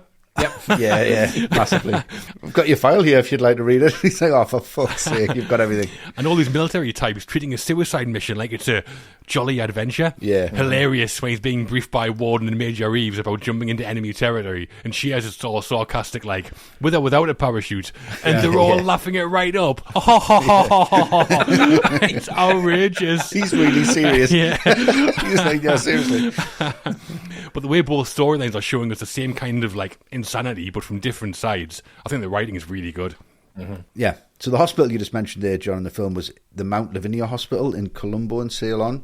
It was a hotel that the British military repurposed into a hospital during the Second World War, and the production of Kwai did the same thing, turning it back into a hospital for filming. Kicked everybody out, obviously. Yeah. Broke the legs. Stick around. It's still there, apparently, the hotel. So if you're ever in Sri Lanka, Westy, you know where to stay. Why don't we all just go? That'd be mint. For Christmas. Yeah. Quietness. So the bridge building's underway and she has funds over, unfortunately. Shall we see what happens in the jungle? Let's do it. Both teams are now in motion. Nicholson's men get to work on the bridge while Warden's team of Shears, Lieutenant Joyce and their Thai guide is trekking through the jungle toward it. One man's obsessed with building, the other with destroying. Yeah. What are you obsessed with, Matt? I'm obsessed with the hospital sickbay scene with Nicholson because... Oh, yeah. Obsessed. No, I am obsessed with it, I have to be honest. Of course you are. Yeah. It's amazing. This scene is so important because this, to me, is the first time you really see those lines being blurred between taking pride in your work and aiding the enemy. And it's the first moment where I think you really see Nicholson losing perspective, because before this, he's been so heroic and upstanding, but now you really start to doubt his motives. And it is kind of darkly funny the way Nicholson struts through that sickbay, pointing at various men and demanding to know what's wrong with them. What's the matter with Haskins? Yeah. Well, he has maybe dysentery and black water fever. His temperature was 104 last night. I mean, yeah, okay, that's not a good combination. Let's leave him be. No. And then Clipton points out another man has an infected arm that won't heal because he's malnourished. Well, I wonder if fresh air and light duties might do more good for a scratch on the arm. Like, massive. You've just been told it's not a scratch on the arm, and you've just been told he's malnourished. By a medical expert. By a medical and actual doctor. Exactly. He still questions it. It's amazing. So you're questioning Nicholson's judgment here for the first time, and everyone in the scene, you can see, they're confused by him, but at the same time, they still don't want to let him down because he stood up for them so much. And what's really interesting to me is the scene that ends on that music again when he strides out that we heard when they first arrived at camp, because again, in his head, this is brilliant. This is Britain standing up and being triumphant. Look how I've, motivated the men. It's anything but. Yeah. Yeah, Nicholson's lost the plot. Yeah. Clipton's already told him he's performing treason, and he doesn't give a monkey's. Mm-hmm. Yeah. Then he goes to the hospital, dragging clearly injured men out of bed, and again he's just like, good show, jolly good show. Bit of fresh air, do you good? And that shot as he leaves, and all the guys are just like limping after him. It's really funny, but it feels powerful as well. Yeah. Earlier, he wouldn't let healthy guys build the bridge because of the Geneva Convention. Now he's got guys with one leg building it just to show the Japanese who's in charge. Yeah. I mean, it's great dark satirical comedy, maybe a bit ahead of its time in films. Yeah. Yeah. And we're also cut into the jungle. We get that jungle trek montage with Warden's team showing their journey in the passage of time. Yeah. Every shot in that montage is stunning. Yeah. But what's brilliant, I think, is how the two narratives are tied together, where both teams are being driven by different Leah's obsession with a bridge in Nicholson and Warden. Yeah. And both men think they're being entirely rational about the whole thing, when both of them are just like off the chain at this point. Yeah. And for those scenes where Warden, she is Joyce and the Thai girls wade through swamps, Lean had specially made swamps created because the real swamps in Ceylon were considered to be too dangerous. So they built some on location, but then filled them with leeches. Yeah, those scenes all look really good. They do, yeah. It's impressive how we've got two entirely different plot lines running now, often with different tones, but it all still feels of a piece, I think. Mm-hmm. Yeah, Definitely. Does, yeah. So there's a wonderful scene that I really love in this film. Are you obsessed with it? I am actually obsessed with it, yeah. It is my happy place. Like, if I'm having a bad time, I can just imagine this with these waterfalls. The rocks feel really warm. There's a beautiful woman just shampooing my hair. Everything's fine. We've just met 20 minutes ago, so there's no problems. And it's just this real kind of sense of serenity in all of this. And you know that there's something bubbling underneath it. I think it's a really wonderful tilt. Like we're talking about camera movements and motivations, where you see the bats hanging, and it tilts down to the scene. Yeah, great. And again, visually, you get that wide shot, and you get the Thai girls just washing, enjoying themselves, and they've got their own space, and that's great. But you've got the red towel, which like just simulates the blood for me that's going to happen. It's like this foreshadowing that there's something bad's going to happen. There's something bad on the horizon. Yeah. And it's just really, really wonderful how that is framed, that wide shot. Everyone has a place, but it doesn't look staged. And there's that classic Hitchcock, the girl's walking, and there's the pan, and then the Japanese soldier turns up, and there's that scream. It's like, wow! Yeah. And it's like a jump scare on the bridge on the River Kwai. Like, it's amazing in broad daylight. It's really, really excellent. But it's Warden in this sequence for me. His call to arms, his now he can pounce. Yeah. Yes, this is what I'm here for. Yeah. Straight in there with a massive grenade. Absolutely love it. Just like his first opportunity. Grenade. Can we assess the situation for a second? Can we see what's going on? It's fine. We can maybe sneak down. We can take these guys out with the knives. We can grenade. Boom. Brilliant throw as well, lads, behind them perfectly. To me, I was like, oh, there's Terrence Malick. That's where he got it from. This whole sequence is a thin red line on a wide lens, and it's just like this madness, and it just cuts to the bats flying, the madness of the disrupted nature. They've disrupted what was going on. There's just everything's terrified. There's these shadows everywhere, and then it cuts to the scene again, probably the same shot, very, very similar framing, and it's just death. They're all dead. Yeah. It was just this absolute carnage of this violence that he brings off screen. But he does it in such a beautiful way that you just see this disruption of nature. And I think Terrence Malick watched that and he's like, I'm going to do every film like that. Yeah. I'm going to cut away from it, and I was going to bring the destruction of beauty and then cut back to absolute destruction of humans, of death, because that's what it is. But when Joyce stands face to face to this Japanese soldier, and you just think, they're just a couple of fucking kids. Yeah. They're just children. Yeah. What is going on with this? And that's David Lean, and he shoots everything on a wide lens. Anyone else tried to do this, you wouldn't even feel a slightly bit involved in it. Really is heart-wrenching, and it's beautiful, and you can get it on that level. But the level I love to get it on is Warden just going for that grenade. Doesn't even ask advice.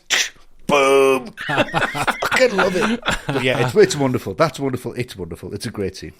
Yeah, it's the first action moment since the first act, so maybe we do kind of need it at this point. Yeah. And the scene where Warden kills a Japanese soldier is brutal. He stabs him to death, and as we move away, the camera shows the soldier's photo of his wife next to his body. Yeah. Yeah, that's right. Yeah, I find that really sad, pretty shocking as well. Yeah. Really harrowing. So there is more going on here than just like a jolly old adventure. And it's here when Warden gets shot in the foot as well, isn't it? So it does come with consequences. Yeah. But we still keep cross-cutting back to Nicholson to see their progress with the build. Yeah. And tell you what, say what you want about Nicholson, but the man knows how to construct a bridge. Oh, absolutely. It's turning out to be a beauty. Yeah. It is. It's really nice. And after the scene where Warden stabs the Japanese soldier, we get a shot of loads of bats filling the sky. Yeah. Eddie Fowley, the props manager, said they startled the bats into flying by firing rifles, but when they started flying, because they were so scared, they just urinated over the cast and crew. Yeah, he said it was like hot, stinking rain falling all over us. Oh, that's disgusting. The glamour of Hollywood when you're on location. Yep. Totally worth it, though. Them shots are amazing. Yep. They are. And we're through the trek that is the middle of the bridge on the River Kwai. Our two teams are in position. One has built a great bridge. The other has come to destroy it. Mm-hmm. Speaking of men on collision courses, shall we talk about the writing and other crew members? Absolutely. Let's go for it. The crew. David Lean had a pretty epic vision for the bridge on the River Kwai, as we've been talking about, and he had quite the team behind the camera to help achieve that. Mm-hmm. We'll be talking about Malcolm Arnold, who composed the music, and Jack Hildyard as director of photography, but let's start with the writers. Yep. Okay. Or should I say, the writers who actually wrote it. Yeah, I was going to say, which ones? Yeah. David Lean or... So the credited screenwriter on the bridge on the River Kwai at the time of release was Pierre Boulle, who wrote the original novel, except he didn't actually write the screenplay.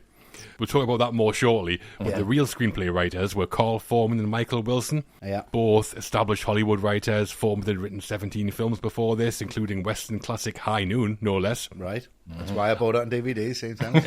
Something in the water. Yeah. And Wilson had 13 screenwriting credits, including A Place in the Sun and 3 Hopalong Cassidy films. Right. Right. So, Matt, what are your thoughts on the writing of Hopalong Cassidy or The Bridge on the River Kwai? Either or. We'll do both. It's the same thing. Similar themes. I think you can tell this came from a novel because there's a depth to this writing that's quite unusual for the genre. I think if all this film was about was blowing up a bridge, I don't think it would have anything like the reputation that it does have. And part of what really elevates is that characterisation, particularly of Nicholson in Saito. I mean, Nicholson starts off as such a hero, but with a sense of naivety to him, like actually thinking that Saito will care about the Geneva Convention to the point of offering him to lend him his copy. And then just imagine actually having that on your person at all times, you know, trekking in the jungle. Well, I better hold on to that, lads. This will be important.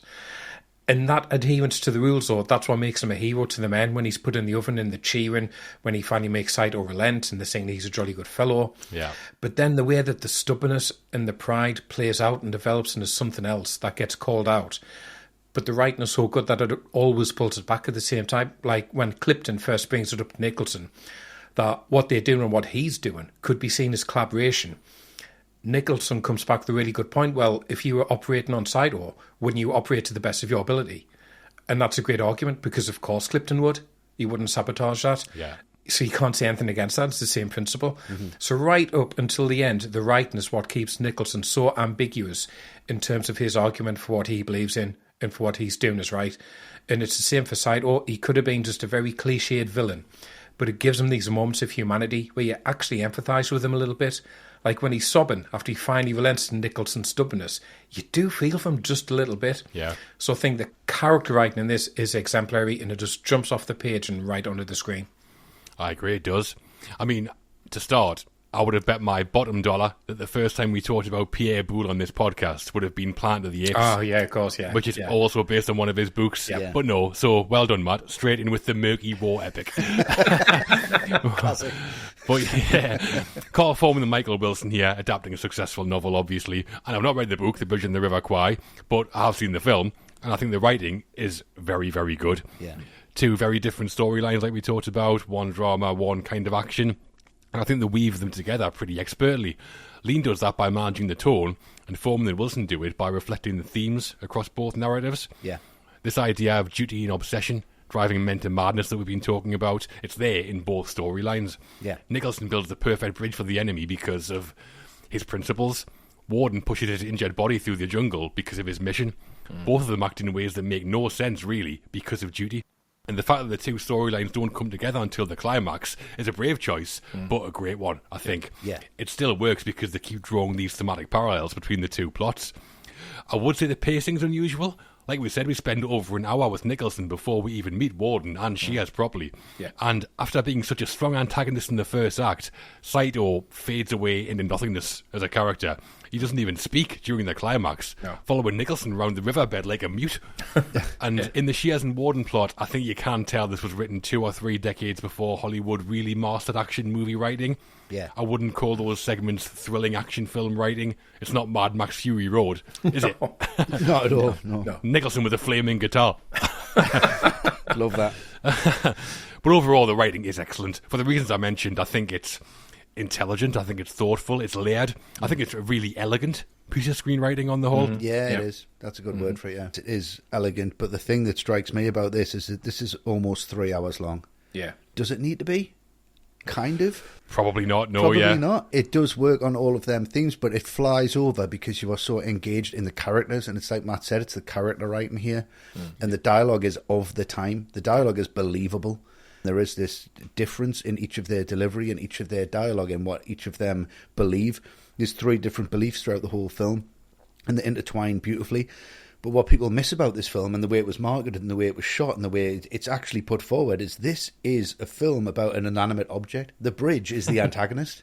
The bridge is the story.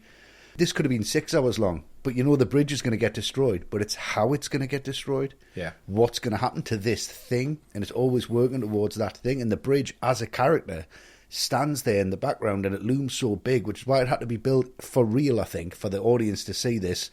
It's like Sauron at the end of Lord of the Rings. You don't really see the character, but it just has this presence. Yeah. And because of that presence, it really leads you through it. And I think having the bridge as the main character and knowing it's going to be destroyed, you can have the film as long as you possibly want it to be. But it's the choices they make by getting to that. In that this is one tiny story in the middle of World War II, and I've no doubt this type of thing happened. But it's so small in the scale of it. They don't involve anything else. They don't do this with D-Day happening in the background. They don't do this with an Allied invasion, and this needs to be done because they're invading, and then the forces are going to win the war. It's so pointless. It's like a minor inconvenience for the enemy. Yeah, it's a minor story in World War II, but he makes it front and centre and makes this story everything about World War II. Yeah. And that's part of the writing, and that's part of the characterisation, and that's what the actors bring to it. They just zoom in.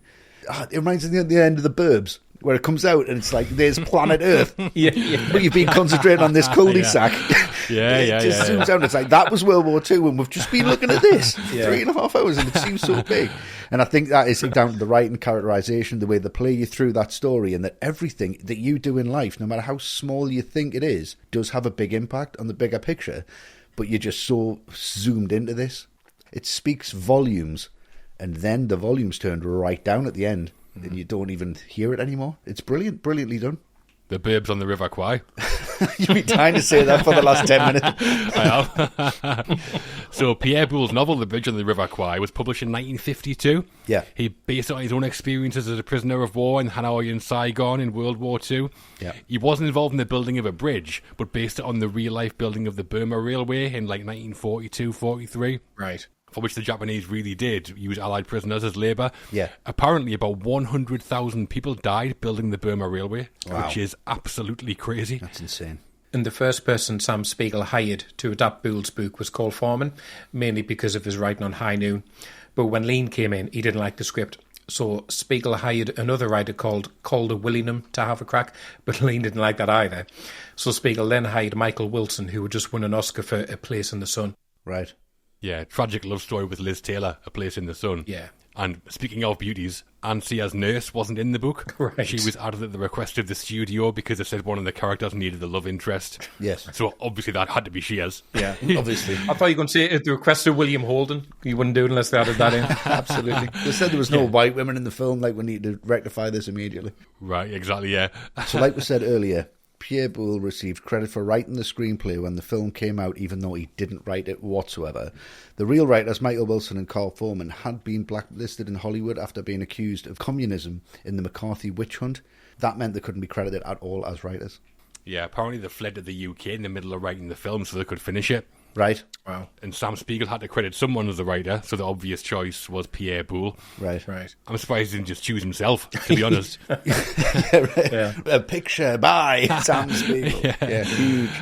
And Pierre Boulle couldn't even speak English, let alone write it. Exactly. How would you take all the credit, though? Unbelievable. Yeah, but he didn't turn up for the Oscar in person, though, did he? No, it was Kim Novak. Yeah. Turned up to collect the Oscar, yeah. Okay. So the film had a fictional narrative, like we said, but lots of it is based on real-life events. Boulle said the character of Nicholson was an amalgamation of several collaborating French officers he came across in the camp, and he was also based on a British officer called Lieutenant Colonel Philip Toucey, and he was a Japanese POW in Thailand, and the men under his command were forced to build Bridge 277 to support the Burma Railway. Right. Yeah, he was a real-life war hero, apparently, Philip Toucey. He sabotaged the building of his bridge by collecting termites to eat the wood. Nice. And he apparently made sure the concrete was mixed poorly. Right. None of that for Nicholson. No. Proud as a peacock for him. Yeah, he loves it, yeah. Leg up. And Saito was based on Major Risaburu Saito, who was the commandant at the camp where Philip Toucey was based. But unlike the Saito in the film, however, he had a reputation for being fair and reasonable. Yeah, and apparently the Toucey defended the real Saito at his war crimes trial after the war, and he saved him from execution. Yeah. And they became friends. Yeah. I can't imagine Nicholson and Saito becoming pals. No, Going for definitely drinks. Probably afterwards, you never know. And the real bridge wasn't built to run over the River Kwai. It was built over the Mae Klong River, which was nearby. Boulle assumed it had been built over the Kwai and just got the location wrong. Oh, really? Yeah. Yeah, well, plus it's a better title than the bridge on the River Mae Klong, surely. Yeah. Too much of a mouthful. But in 1960, the Mae Klong River was renamed Kwai because of the book in the film, so it's now called that. Oh, brilliant. Okay, Right. wow. For their work in writing the bridge on the River Kwai, Carl Foreman and Michael Wilson did not win an Oscar, but Pierre Boulle did. Yep. Unbelievable. He did all the work, obviously. Yeah. As he was credited as screenwriter by Spiegel, he was the person nominated. Absolutely shameless. Oh, Oscar, is it? Thanks very much. I'll have that. Yeah, cheers. Imagine he did turn up in person for it, though. Just really rubbing it in, and it wasn't Kim Novak. He just turned up and he's like, merci! Gives a speech in French. Yes. Yeah, brilliant. But then in 1984, the Academy corrected the screenwriting credit and awarded the Oscar to Carl Foreman and Michael Wilson. Right. However, sadly, neither were alive to see it, so the statues were given to their families instead. Right. Yeah, better late than never, I guess. Yeah. And for us, some excellent writing here that works on multiple levels. It does. Very Through much so. multiple people, which is probably why. Just like a bridge. Absolutely. From the writing to the music, and the composer on the bridge on the River Kwai was Malcolm Arnold, a British writer with over 100 film scores to his name at this point. That's a lot. It is. Arnold had already worked with Lean twice before on The Sound Barrier and Hobson's Choice. Right. How is music here, though, Matt? Does it make you cry? Oof. The music. I mean, it's always interesting, I think, when you go this far back and you're talking about the music, because I kind of made this point on the Great Escape episode. This is obviously the era before the likes of John Williams would reinvent film music as soundtracks as we know them today, with music from beginning trend. This is much more soundtracks as flourishes, less is more. Yeah. The music at the start, for example, is incredible, really dramatic, really bombastic. Lets you know what you're in for. And then the music after that, it's just like it just adds punctuation to the scene. So the use of Colonel Bogey that we've talked about, the music right at the end, which is deliberately upbeat because that contrasts to how bleak the actual ending is. But apart from that, there's not a lot, and I'll talk about this later, but some scenes I think are all the more effective because they take place without music. Yeah. So it's a different kind of musical era in film we're talking about, but what there is of it is excellent. I agree. I think the score isn't necessarily something that leaps out immediately when you first watch the film, but the more that you watch it, like we obviously have, I think you start to appreciate it more. Mm-hmm. Yeah. What stands out now is how sparingly the music's used. Huge parts of the film have no score at all. Yeah. Just the sounds of the jungle, birds chirping or insects buzzing. So when the music does come in, it's usually big and rousing and has a big impact. I think the finale is especially effective where there's no music at all. Yeah, exactly. Just like gunfire and shouting and explosions and Saito wandering around like a mute. Yeah. Gives it all the sense of realism instead of heroism like you might normally get in this kind of film. Yeah. And the main theme, I think, does what Lee needed to. It's military and dignified, but seems to have this underlying sense of tension as well. Pretty perfect for a film about military guys kind of gone mad. And I'm not sure if you've noticed, but Arnold incorporates the Colonel Bogey March into the main theme. He kind of adapts the melody to fit the score, which is a nice touch. Yeah, Okay. really nice. All right. Yeah, so an experienced head in Malcolm Arnold, and I think that shows. He knows when to come in big, he knows when to hold back, when to stay silent even. I think this isn't just a talented composer, but one who understands film as well. Yeah. I think David Lean had a lot to say about it, as he did with everything else in the production. Yeah. And there's some big pounding themes in this. It just accentuates the visuals, as I've said so many times, with great soundtracks. It just makes the visuals better. But it's the sound design of this film, as well as the soundtrack itself, that really sit together for me. In the way that they've both been thought through, and they've both been really used as part of the layers of the visuals. There's a real layer to this soundtrack. Like you've just said there, that you uses that whistle, but you've really got to look for it, and it's very, very subtle. Yeah. And some very subtle moments in this. It's a really bombastic film with really bombastic visuals. There's some really bombastic bits on the soundtrack, but there's also bits that you'll really miss unless you listen to it independently, which I have done, and it's fantastic, so nuanced. But a really, really wonderful, a really rounded soundtrack. I think it really marries the visuals very, very well. It does. It's a big part of it, isn't it? Yeah, definitely. Sam Spiegel, he actually wanted to release the movie by December 31st, 1957, because that would make it eligible for the Oscars. But in early December, the score still hadn't been written. So he hired Malcolm Arnold, who had a reputation for working quickly, and told me he had 10 days to write all the music. That's crazy. It is crazy. Well, Arnold said it was the hardest job he ever did, but he did finish all the music in time. Boom. That is an insane brief. James Cameron brief. It is for aliens, isn't it? It is, yeah. It's insane. I mean, not that it shows. I think the music sounds pretty, sophisticated. It does. Even more so when you had 10 days to do it. For the amount of nuance that's in it as well, like the depth Yeah. and the layers. It's thinking he must have had loads of time to do this, but no. Exactly, yeah, it's impressive. Yeah. The sound editor on the film was Eric Boyd Perkins. He was the person who had to record the men whistling the Colonel Bogey March when they came in. Now, that's no hard feat at this point. That's got to be really difficult to do that. And the men he brought in were struggling to whistle in time, so he brought in Malcolm Arnold's flute player called John Scott to help. He came in with his piccolo and played the march while watching the film, and the others all whistled along. And that's what we hear in the final film, like the Pied Piper. Absolutely brilliant. Just walking along, loving that. Yeah, John Scott said that he was furious because helping with the recording made him miss his lunch. Is that it? I'd be gutted as well. Yeah. Can't be for lunch. Well, despite only being given 10 days to write the score for The Bridge on the River Kwai, Malcolm Arnold managed to be nominated for, and win, the Oscar for Best Original Score. Brilliant. Surely there can't be too many Oscar-winning scores composed as quickly as that. Surely I not. don't think so. Definitely not.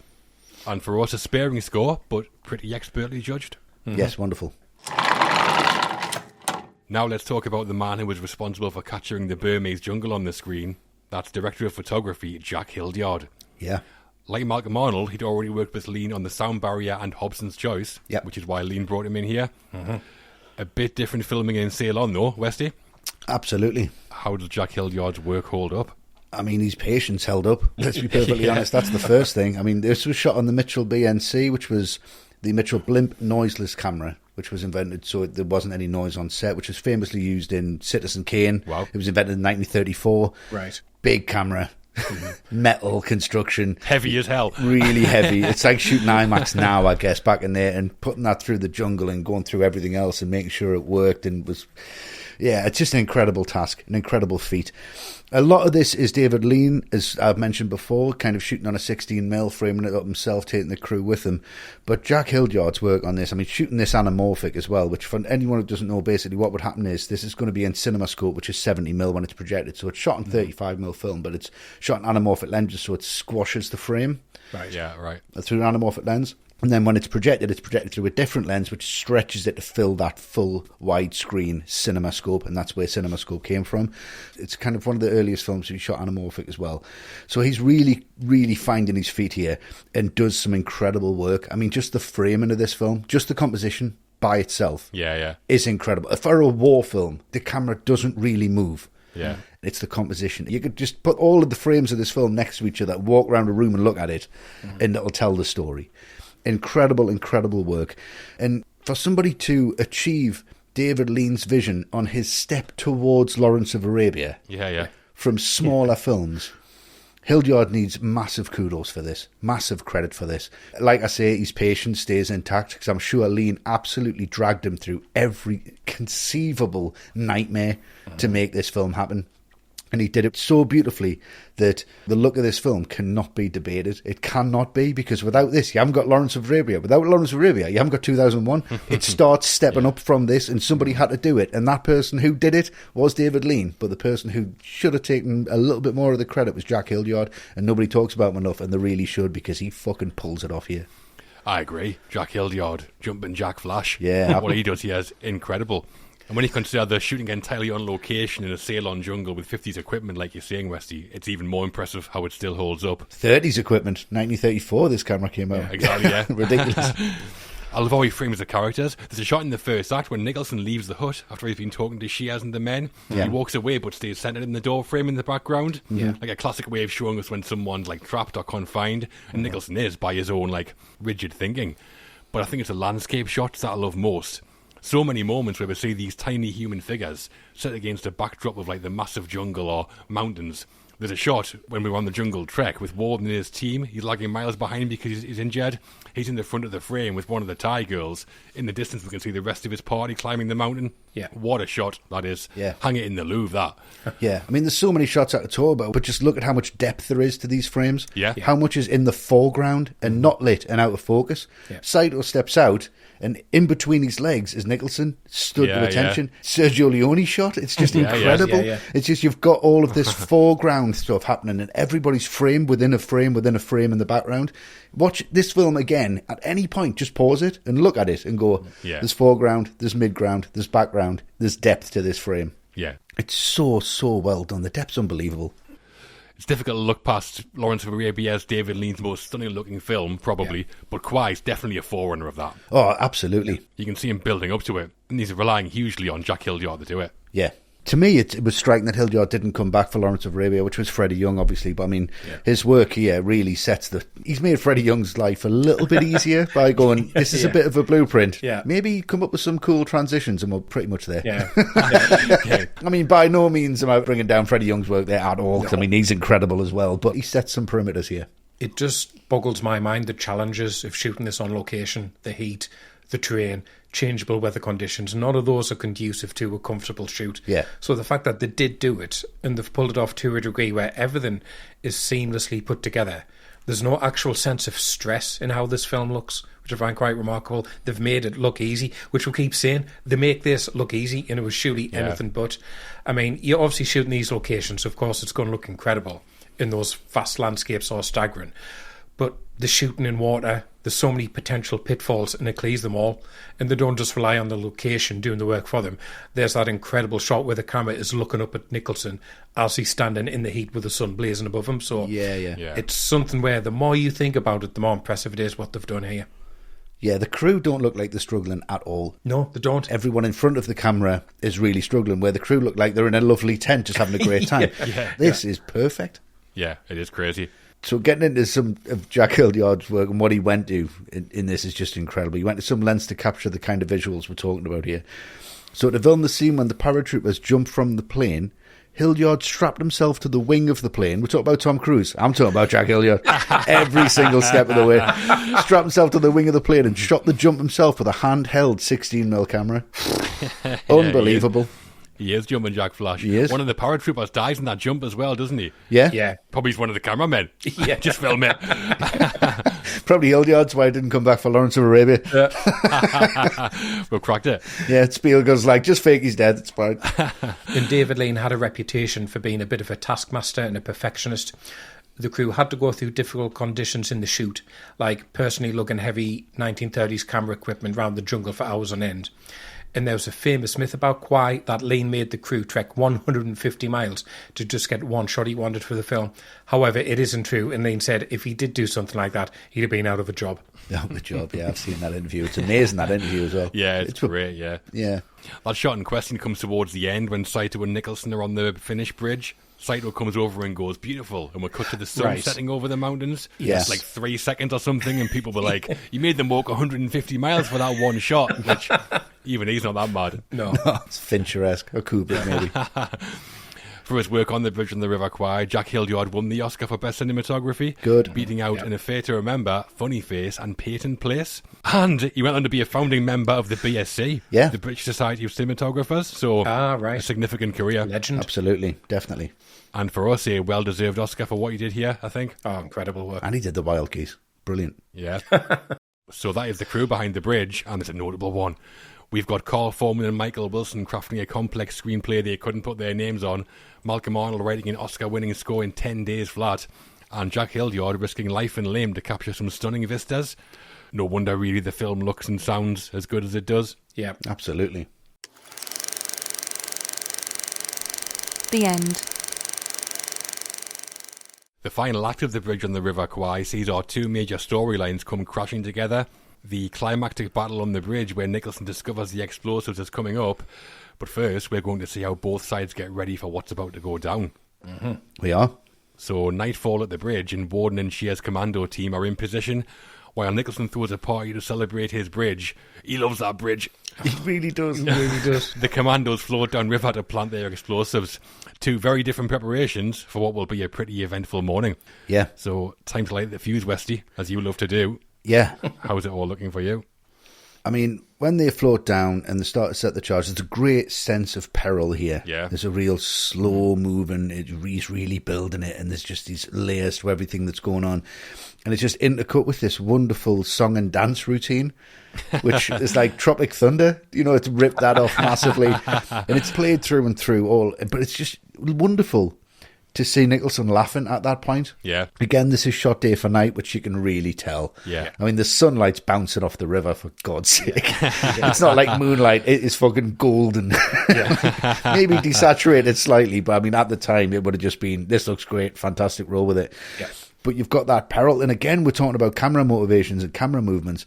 They're coming down the rapids, and that is in a wanna. That's just, we'll pan down with it, because the movement then matches the movement of the characters. It's not unnecessary, and we're not in the boat with them with the water splashing over the side. You don't need that. You need this slow build. This is the start of the end now. It's like the start of a roller coaster where you don't go up quick. He really builds the tension, because it's cut to each character. They've got them brilliant little beanies on. It's like they're completely covered in the darkness. And you just think, surely someone would say that. The Japanese are absolutely rubbish. Like if Nicholson was on that bridge, which he should have been, patrolling it, you would have seen them a mile away. But it's great because you just see like what I wanted to see throughout all of the films is really great wooden spools of the charges getting put on and wrapped round the bridge, and you're like, yeah, this is a World War II film. This is what I remember from these epics.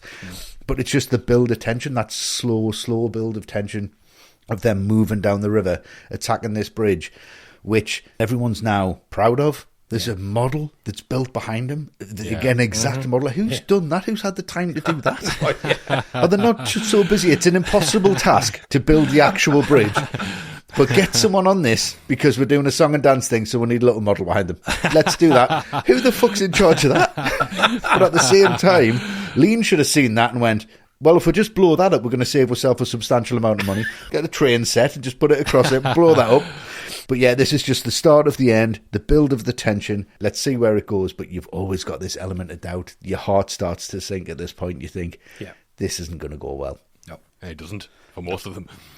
I mean, those wide shots where we finally see the bridge in all its glory are fantastic. And this whole sequence where the commandos are sneaking down the river up to the bridge, it feels like the template for every kind of stealth scene in a war film since. It's pitch black, creeping through the water, guards patrolling above, everyone holding their breath.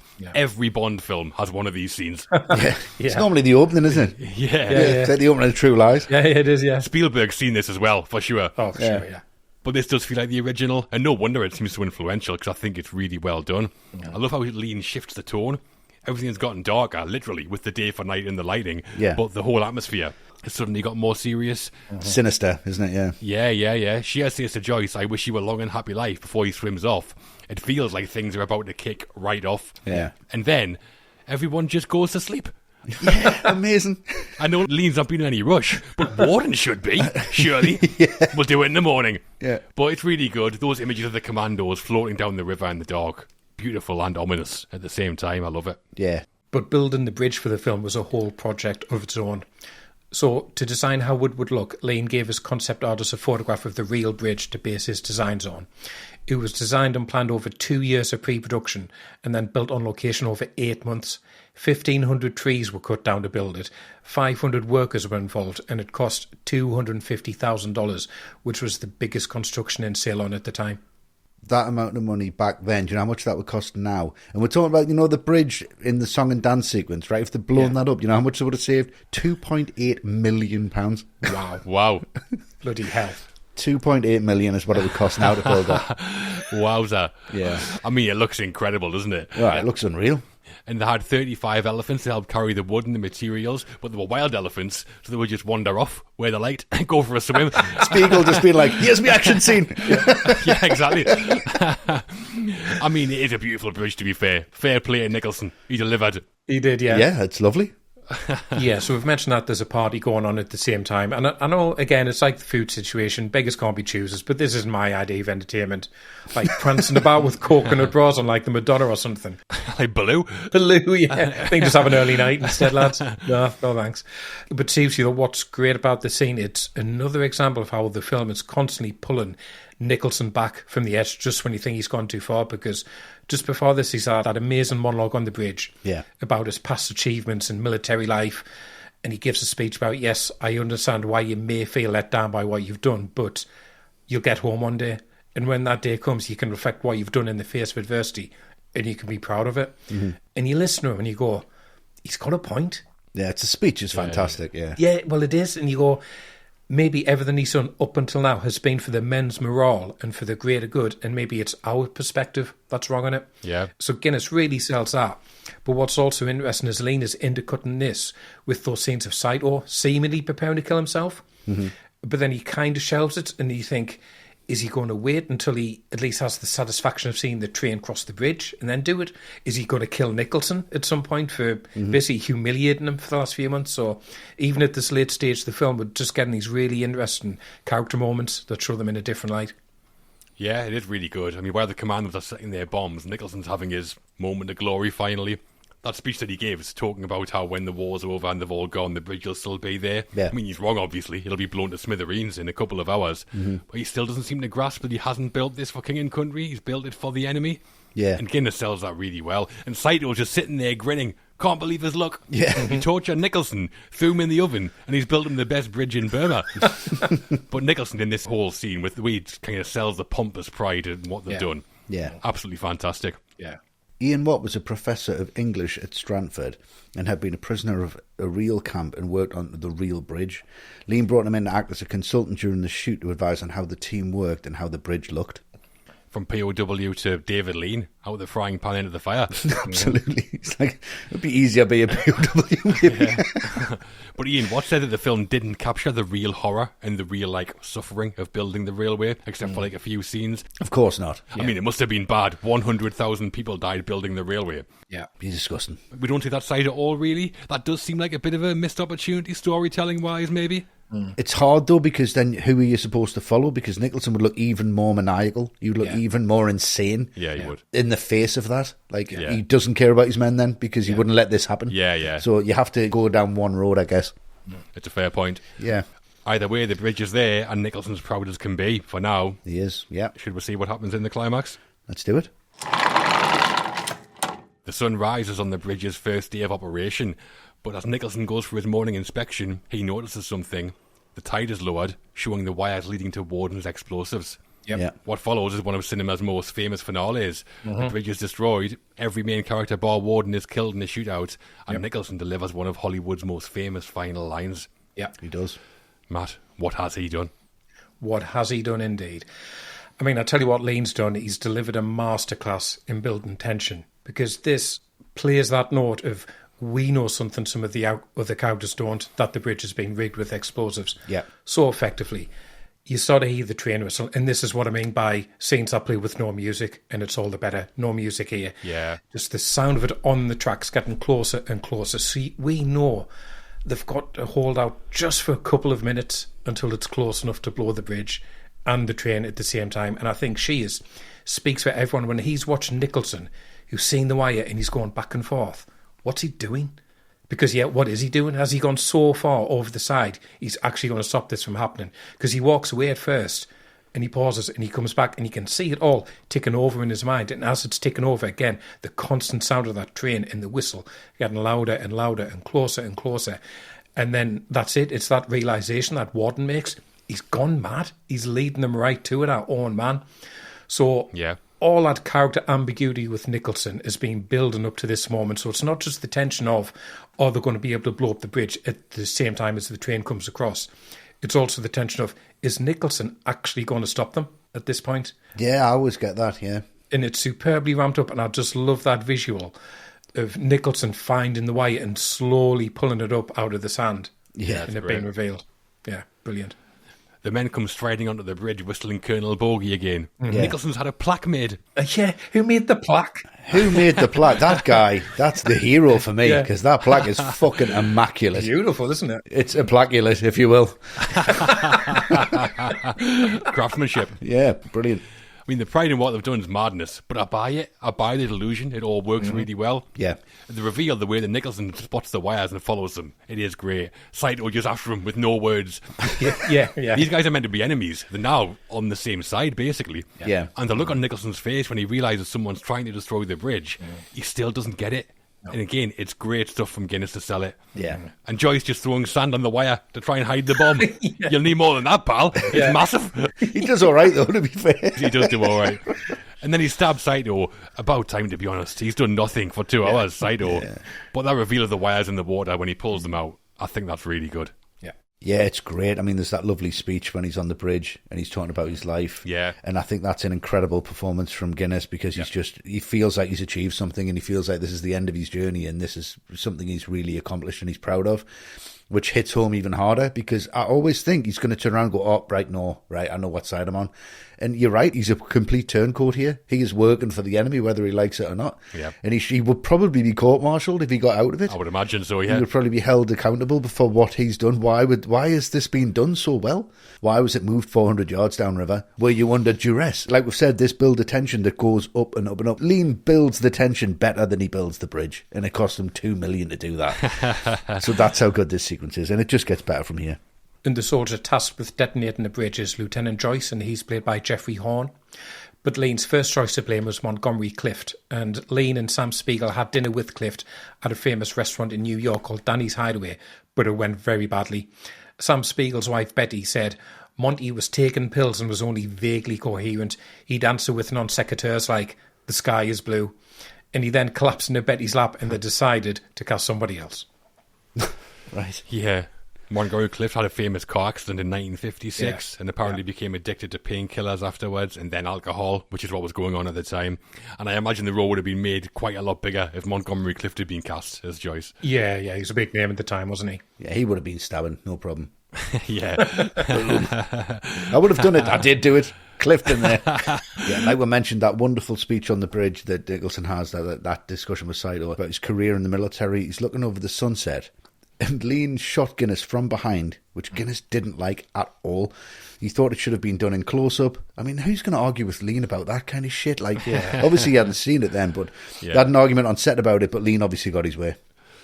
Yeah, I like that, how he's delivering this huge monologue, but it's shot as if it's like nothing. Yeah. It kind of foreshadows in a few minutes all his work will have been for nothing. Exactly. It's all been a bit pointless. Yeah.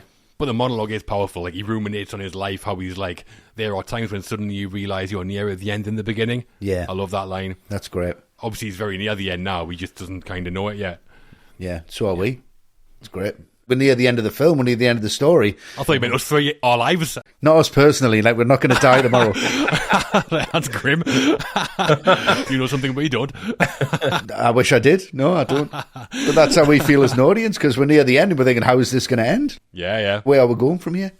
And then you get to the final bit, which the film has been building up to, the battle, the explosion. And the build up to this has been so painstakingly put together by Lean. It's like watching someone playing chess who's 15 moves ahead of everyone else, and this is when he brings it together for checkmate. We know the river's gone down. We know where Joyce is with the plunger and how exposed he is. We know Shees is on the other side of the river, so he can't do much. And we know Warden's stuck up on the hill with his broken ankle, so he can't do very much either. And Lean just brings it together so masterfully, and it always shocks me, no matter how many times I see it, just how badly this goes for them. Like, we've had our doubts about Joyce's ability to kill face to face from the soldier in the jungle. But here, he knifes Saito, no problem. But then he shot and killed. Yeah. And then she tries to get across and stop Nicholson, but he shot and killed. Warden just firing indiscriminately. And then it comes to the moment which is all about Nicholson and Guinness's finest moment, because that realisation, just that one small line of dialogue, what have I done? Yeah. That could be really hammy, but he fills it with so much horror and regret, and this could have ended in such a variety of ways. Joyce could briefly recover and get to the detonator. Shears could get there and make it his dying action, but no, it has to be Nicholson, the man who's done so much to build the bridge. He has to be the one to destroy it, and his collapse is justifiably iconic. But the bit that gets me is just before that, when he picks himself up after the explosion from the water and he just starts to dust down his hat, because even now his first instinct is, well, I've got to be proper. Yeah. That's a British Army cap. That's got to look smart. I mean, this is a film which is built into precisely one payoff, the explosion, and it doesn't disappoint on a visual level or on a character level. It's absolutely spectacular. Yeah, we have been building up this moment since the start of the film, more or less. And when it comes, it's chaos. Saito and Joyce are gone, gunfire everywhere. Shears confronts Nicholson, and he's like, You, anyone but the bronze god. Great. But the famous part of the ending is obviously Nicholson's "What have I done?" He finally realises what's happened, and it's massive. Does he fall on the plunger deliberately, do you think, to blow up the bridge? I think so. Yeah, I like the ambiguity of it. I'm just not sure. I like the ambiguity of it as well. And I guess it doesn't really matter. They're all dead. It's all been pointless except for Warden. Yeah. But for a 1950s war movie, it's such a bleak ending. There's no heroes or villains, really. Just the pointlessness of it all. Yeah. The bridge collapsing is a great shot. And then it does feel like, well, yeah, that was all pointless then. Yeah. Which I guess is the point. That's the point, yeah. The point is the pointlessness. But I think the whole narrative and the themes, it all resolves really tightly at the end as well. Yeah. I think the whole point of this, like we've been talking about, is kind of, does he fall on it intentionally? Is all of this for nothing? Does he then resort to Saito's code of you have to kill yourself? Because to me, it's him falling on the sword. Yeah. It's him literally killing himself, killing who he was, killing all of his beliefs. And it is a suicide for him because he kills everything he's built, and it's under principle, and it's under the code that he's gone for, but the codes have been mixed. But what an ending to a film that is really uplifting at the same time that it's really bleak, because you walk out of it thinking, I've seen something spectacular there, where you should really walk out of it going, oh. But the first thing you want to do is get it right back to the start and watch it again. And that's the genius of David Lean, and that's the genius of this last scene. It's absolutely fantastic. It's some climax, isn't it? Yeah, it's amazing.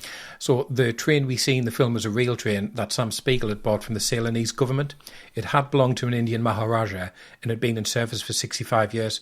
Spiegel had it refurbished completely and then had 1 mile of railway track laid for it. How long does it take for the train to arrive?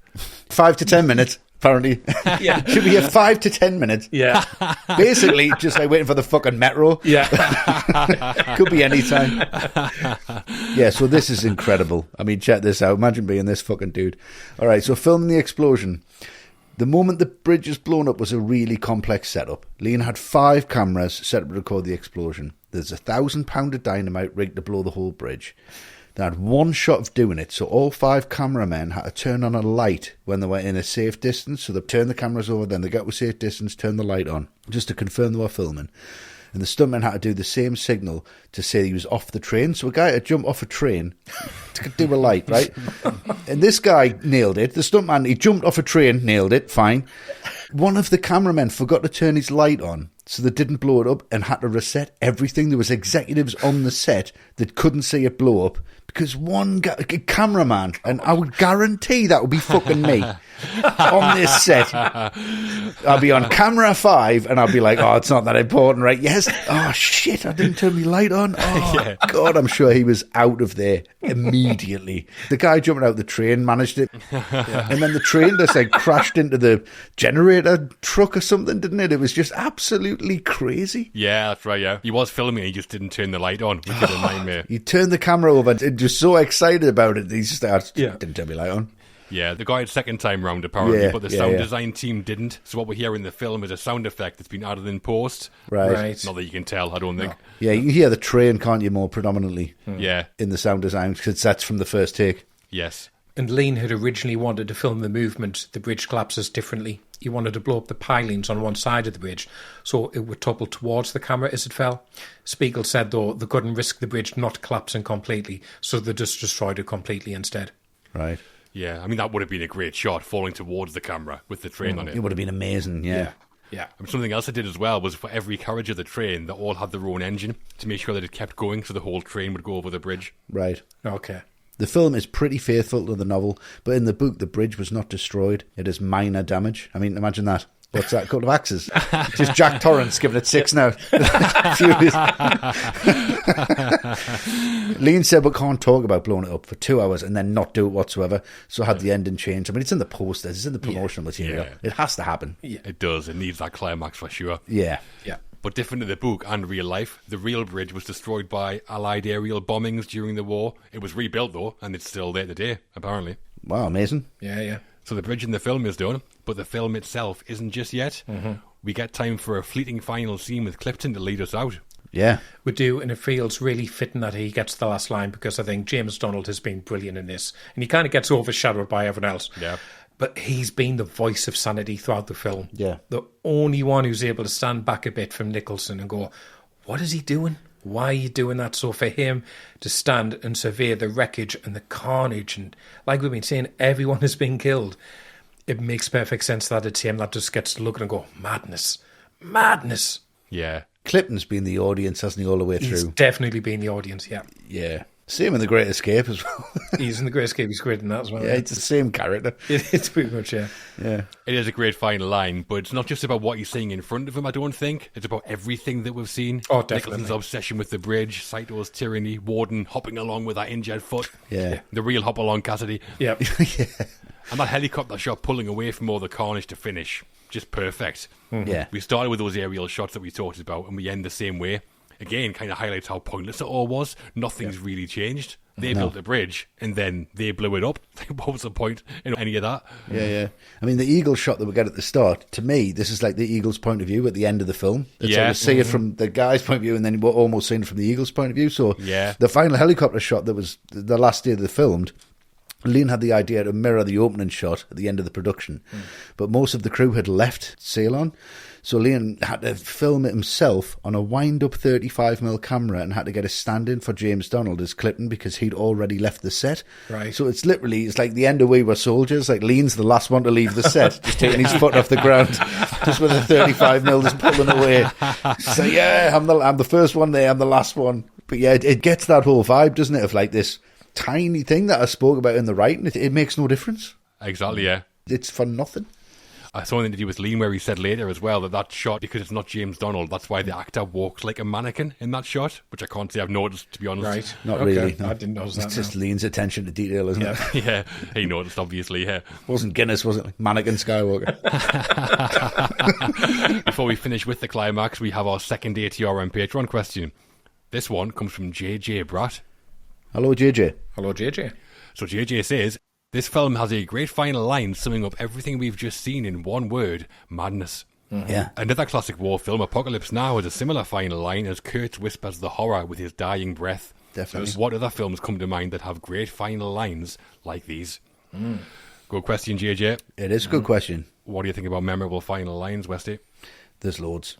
There's lots that I remember because if a film ends on a really good line that sums the whole film up, it really just makes the film for me. And you want to go back and watch it from the start. So one we've already mentioned that is tied to this is Planet of the Apes.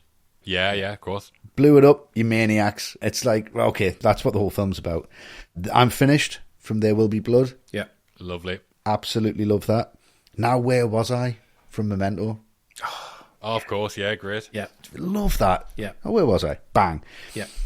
And my absolute favourite, I mean, there's people talk about different ones, different classics, but I wish I could chat longer, but I'm having an old friend for dinner. Silence of the Lambs. That's just wonderful. And there's that shot, it's very still at the end of this, where it just pulls away and he disappears into the crowd. Them, for me, absolute favourites. That freaks me out, that final shot and that final line, because it's like, what's going to happen next? Kind of thing. Exactly. But that's the great thing about it. You can just see him eating his face. It's wonderful. Well, I've got a few different ones. I love the one in 7. Somerset's voiceover. Ernest Hemingway once wrote, "The world's a fine place and worth fighting for." I agree with the second part. That's great. Yeah. Fincher hated that, though, didn't he? Did he? Yeah, he didn't want it in. Wow, I love it. Yeah, he just wanted it just to cut to black. Obviously. Jim Gordon's outrageous monologue at the end of The Dark Knight. Yeah. He's not our hero. He's a silent guardian, watchful protector. Dark Knight, talking like he's the Riddler, but I do love it. Yeah. Especially alongside that final shot of the Batpod. Incredible.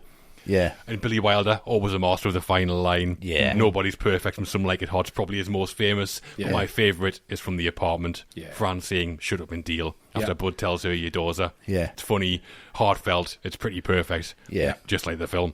Yeah. Great. Yeah, I mean, you have covered most of the ones I was going to say. I was going to say Some Like It Hot in particular because nobody's perfect. But that film pretty much is perfect. It's just really nice way to sum it up. I know that when they wrote that final line, it was a placeholder, and they were always planning to replace it, but they never did, yeah. Yeah, they never did. I think it's the same with Casablanca, isn't it? This is the beginning of a beautiful friendship. Is it? Right, okay. Written on the fly. We'll come up with something better. Actually, that's perfect for Casablanca. Yeah. And then the other one I wanted to mention was just E.T., I'll Be Right Here. Yeah. Because that's like, it's not just E.T. saying that to Elliot. I think that's like Spielberg saying, this character is going to be right here in popular culture for everyone, forever. And he was right. He was right. And that's the end of The Bridge on the River Kwai. What started as a battle of wills between two stubborn mules ends in destruction. Yep. Nicholson's moment of clarity comes too late. The bridge is gone. Pure madness, but some great filmmaking for us. Oh, yeah. Yeah, it's a masterpiece. Reception and awards. So that's the story of The Bridge on the River Kwai. From military discipline to complete madness. But how did it fare when it hit theatres in October 1957? Time to look at the numbers. And Matt, you've been building bridges with the box office figures. I have indeed. How did it all pan out on release? So, production budget was $2.8 million and Bridge on the River Kwai grossed $33.3 million worldwide, so a massive hit for Columbia. And the Academy Award triumphed, winning 7 Oscars out of 8 nominations. So those winners were Best Picture for Sam Spiegel, Best Director for David Lean, Best Actor for Alec Guinness, Best Cinematography for Jack Hildyard, Best Film Editing for Peter Taylor, Best Original Score for Malcolm Arnold, and Best Adapted Screenplay, somehow, for Pierre Boulle. Yeah, we know the story there. Shameless bull. Yeah. Merci. Bullshit. And apparently, at the Oscars ceremony, even though they cleaned up, Spiegel and Lean still weren't getting on.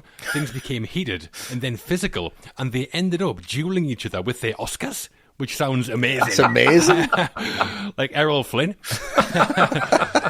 Love that. Yeah, it's great. As for what the critics thought, let's start with the Sultan of Cinema, Roger Ebert. Absolutely. Before his time, but he did review The Bridge on the River Kwai later. Yep. Right. So what mark did he give it, do you think? I reckon the full 4. I'm going to go 4 marks. He did give it the maximum 4 stars out of 4 and said, most war movies are for or against their wars. The Bridge on the River Kwai focuses not on larger rights and wrongs, but on individuals. Yeah. By the end, we are less interested in who wins than in how characters will behave. Yeah. It's not about the politics, it's about the people. Yep. According to Rog. He's a big character man, Rog. Yeah. Yeah. Loves it. He's a character, all right. Yeah, too right. Mike Kaplan in Variety was equally impressed, saying, a gripping drama, expertly put together and handled with skill in all departments. William Holden is easy, credible, and always likeable. That's true enough. Yeah. But the film unquestionably belongs to Alec Guinness. Yeah, Yep. And Holden would rather have his 10%, so everyone's a winner. Everyone's happy. definitely. And Bosley Crowther in the New York Times said about The Bridge on the River Kwai, the mounting of drama upon drama makes it more than a towering entertainment of rich variety and revelation of the ways of men. It makes it one of the niftiest bargains to be had on the screen this holiday. Lovely. A nifty bargain. Spiegel probably didn't put that on the poster. High praise. Regretting it now. Should done. A nifty bargain from Sam Spiegel. And so today on Rotten Tomatoes, Bridge on the River Kwai has a critic score of 96% and an audience score of 93%. And on IMDb, it sits at an impressive 8.1 out of 10. Yeah, Massive scores. big. It is a classic, likely always will be. Yep. Yeah, So The Bridge on the River Kwai was received as pretty much the classic it became. Massive box office numbers, swept the Oscars, loved by critics, and still highly regarded today. yeah. Not bad for a film where the director and producer were dueling it out at the Oscars. Until the very end, yeah. And then did Lawrence of Arabia. I don't know how this works. Sequels and influence. Unlike many successful war films, The Bridge on the River Kwai never spawned a sequel. I mean, it's hard to imagine where you'd go after blowing up your cast and the bridge that is the title of the film. Yeah. But the influence, that's a different story. Mm-hmm. So, Matt, what kind of influence and legacy has been left by the film? I think a huge one. I mean, we've been seeing it already, but David Lean can't and doesn't make Lawrence of Arabia until he makes this. Yeah. And he can prove he can make films on location, fast canvas, huge cast, big weighty themes, and pull it off. And I don't know if this is the first to do this, but it does feel like this was the first film with mainstream appeal to put on screen how different the Japanese POW experience was compared to the German one, and also what the Japanese military attitude was. So I think the DNA from this film is in the likes of Merry Christmas, Mr. Lawrence, Letters from Iwo Jima, and even on TV. I mean, people in this country might remember a show from the 80s called Tenko, which was about women civilians in a Japanese POW camp. So there may well have been other films before Kwai that explored that, but I can't think of any that broke through in the way that this one did. And then just in individual scenes, I think the trek through the jungle feels very, very Temple of Doom. And then the train crash, I think, huge influence on Chris McQuarrie when he made Mission Impossible Dead Reckoning. Mm-hmm. For sure. Yeah. I think for us, as people that grew up watching 80s and 90s films, the influence of The Bridge on the River Kwai, we've seen it in many places. On a technical level, it evolved how large-scale films could be made. Before Kwai, big films were almost always shot in studio lots with dropped-in backdrops. The African Queen, we mentioned it. Mm-hmm. That's exactly how that was created. And because of that, it hasn't aged half as well visually as Kwai has. Not at all. No. Definitely. Lean insists on shooting everything on location in Ceylon, dealing with all the headaches that brought, and that approach kind of became the standard afterwards. Mm-hmm. I wonder if this was an inspiration for Spielberg when he decided to shoot Jaws on location in Martha's Vineyard. Oh, absolutely, Yeah, 100%. I reckon so, yeah. And speaking of Spielberg, I see influences on him, specifically Indiana Jones, constantly. Once we get to the jungle, there are many times I'm watching this thinking, like you said, Matt, that looks like Raiders, that looks like Temple of Doom. Yeah. I mean, if you're influencing Spielberg, you're influencing just about everybody else since. Yeah. But I think it's influenced other major filmmakers as well. You can see its influence on Sergio Leone. You mentioned him, Westy. Yeah, The Good, the Bad and the Ugly. There's a scene in that where they blow up a bridge. Yeah, that's right. It's only like 9 years later, so surely inspired by Kwai. Yeah. And I think the storytelling influence stands out. This was made around the time when Hollywood war films were very much about heroes. Like Where Eagles Dare was a few years later, that kind of thing. The kind of westerns set behind enemy lines. Yeah. This explores that idea of taking a war film and making it more about moral ambiguity rather than good versus evil. Yeah. We've mentioned Apocalypse Now, and I think the influence of Kwai on Coppola is pretty noticeable as well. Definitely. So I think its influence is its legacy. One of those films that's so influential that a filmmaker could make a war movie, and even if they've not seen The Bridge on the River Kwai, they'll be influenced by it, whether they know it or not, either directly or indirectly. Yeah, I mean, like you both have just said, I don't think it's necessarily an influence. I think it's more of an impact Yeah. that this made on the whole business of cinema. I mean, The Great Escape came later, and it's the shadow of this. It's the opposite. There's no barbed wire. There's no way to get out. What if there was barbed wire? What if there was a way to get out? Yeah. The similar kind of characters with it, it's just not as heavy. Guns of Navarone, I think, is massively, massively influenced by this. Yep. Again, going into Lean's career, without this, you don't get Lawrence of Arabia. Without Lawrence of Arabia, you don't get a lot of other films. But again, more up to date, I see Full Metal Jacket, shooting on location, even though it's not the correct location. I see 2001, just the scale of 2001, the CinemaScope feel of it is very, very similar. Yeah. I've mentioned The Thin Red Line from Terrence Malick. Yeah. But more up to date, I don't think you would get anywhere near the output from Chris Nolan that you get now without this or without Lawrence of Arabia. Watch Dunkirk again. Yeah. It is framed very, very similar. It has a very similar tone. He only moves the camera when he absolutely needs to. All of this really comes into the fact that, yes, there's an epic scope, but at the same time there's an epic scope, there's an incredible attention to detail. Yeah. It's a wonderful thing. It does make you kind of wonder with what Lean could do with just a camera. Yeah. What would he be able to do if he had the technology that Spielberg and Nolan and all those guys had? Yeah. If he had it now, just the vision that he had, he could have made something absolutely outrageous. And I think that's why Tarantino was turning around going, I'm making The Hateful Eight in 70mm. Yeah. And Nolan's going, I'm shooting everything in IMAX on the next film, because this is what David Lean would have wanted to do. And I think everyone's kind of in his shadow a little bit. If you're a serious filmmaker, you can't really progress your career without giving a bit of a nod to David Lean and going, if you can make something now, you don't have the same parameters that David Lean had when he made this masterpiece, and that's why this really lasts. Yeah, I think he's a filmmaker in a lot of ways, isn't he? Yeah. Definitely, 100%. And one other legacy it has is that the film aired on US TV for the first time in 1966, and typically at that time, long films would be screened over 2 nights.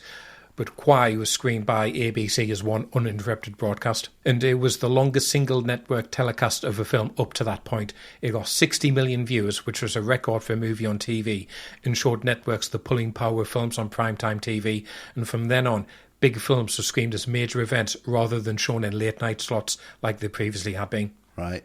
60 million? Massive. 60 million? Yeah, huge. Another 2 years before that, the Beatles on the Ed Sullivan Show, which was one of the biggest TV events ever, that got 73 million. Yeah. So not too far off. We're talking serious numbers. Yeah. One person wasn't pleased, though. William Holden tried to sue Columbia for screening the film, and that's basically because his 10% deal was tied to box office receipts, so he would make far less. Right. Hilarious Holden, isn't it? Hang on a minute. This isn't right.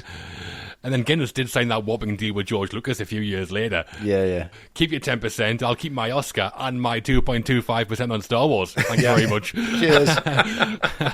So no sequels to The Bridge on the River Kwai, of course, but its influence on filmmaking since is pretty widespread. From large-scale location shooting, psychological war films, how television broadcast major films. The bridge was destroyed, but its legacy still standing. Definitely. Its legacy, its influence, and more importantly, its impact. All the right movies ranking. And that's the end-to-end story of The Bridge on the River Kwai, from the kick-off whistle of Colonel Bogey to how it's viewed today. Now it's time for us to build our own monument with our scores out of 10. Very nice. So, Matt, you chose this one for us. Want to tell us what you think of it one last time? For one last time, this is such a monumental achievement. It would be impressive enough if this was a straightforward action film to go out and shoot it entirely on location and having the incredible climax that this film has. That would be enough to make it memorable, but what really elevates it is the writing for me, which has such thematic and character depth. This streak of tragic irony running all the way through it of what was the point? And it somehow never presents Nicholson as an out-and-out villain. He's just so tragically misguided. Yeah. And, I mean, all the performances are all great, but particularly from Guinness, that is an all-timer for me. Just one of the great performances of all time. And I've referenced The Great Escape a few times doing this now. This isn't as easy a watch as The Great Escape. You can watch The Great Escape from the halfway point, and it's brilliant. Yeah. Kwai, you have to watch it from the beginning. You have to be in a certain frame of mind to watch it. Yeah.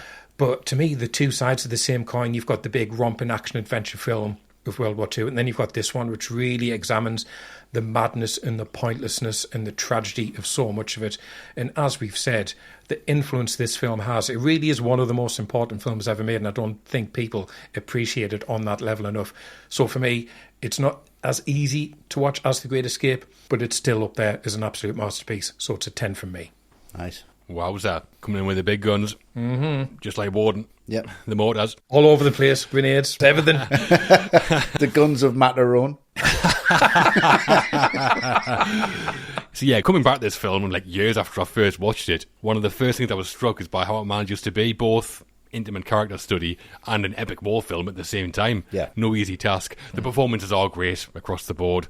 Alec Guinness gives us one of the great tragic figures in Nicholson. Yep. A man who loves a bridge more than any man should ever love a bridge. Yeah. And William Holden brings the charisma. Provides a great counterpoint to Nicholson's obsession as she has. A man who doesn't seem to care about anything, except the women, obviously. Obviously. Priorities. And David Lean's direction, I think, is masterful. The handling of pacing, the handling of tone, and then bringing it all together in the climax. It's become kind of like textbook big-scale filmmaking in a lot of ways. Yeah. I do have some slight issues, like I talked about. Saito fades into the background a bit too much after being such a strong presence in the first act. Right. And the action scenes, by today's standards, leave something to be desired a little bit at times. But this is a great war film with a great message. It's about how blindly following any kind of ideology can lead to making some morally questionable choices. Yeah. All symbolised in that damn bridge. So, a classic, without doubt, massively influential, and set Lean on the path to Hollywood greatness. Not one of my personal favourites by any stretch, but massively significant. So, it's a 9 out of 10 for me. Lovely. Nice. And Westy, your summary and score for The Bridge on the River Kwai? Yeah, it was one that hit me when I bought it, and I realised that I should have seen it earlier. And I'm kind of glad that I didn't, because I got a lot more from it, having appreciating the technique behind it. Yeah. You can watch this at any point and you'll get something from it. I think that's really important from a filmmaking point of view. And I think from a story point of view, this still stands up. This still makes sense. Yeah. There's still people out there with this completely closed-mindedness and this moronic sense of self-worth for nothing. And it really is an exploration of that without getting too deep into any one of those themes. It shows that everybody, no matter where you're from, has a code of conduct and has this belief in what is absolutely right. And I think what this film shows you is nothing is absolutely right. And what you have to do is learn from each other.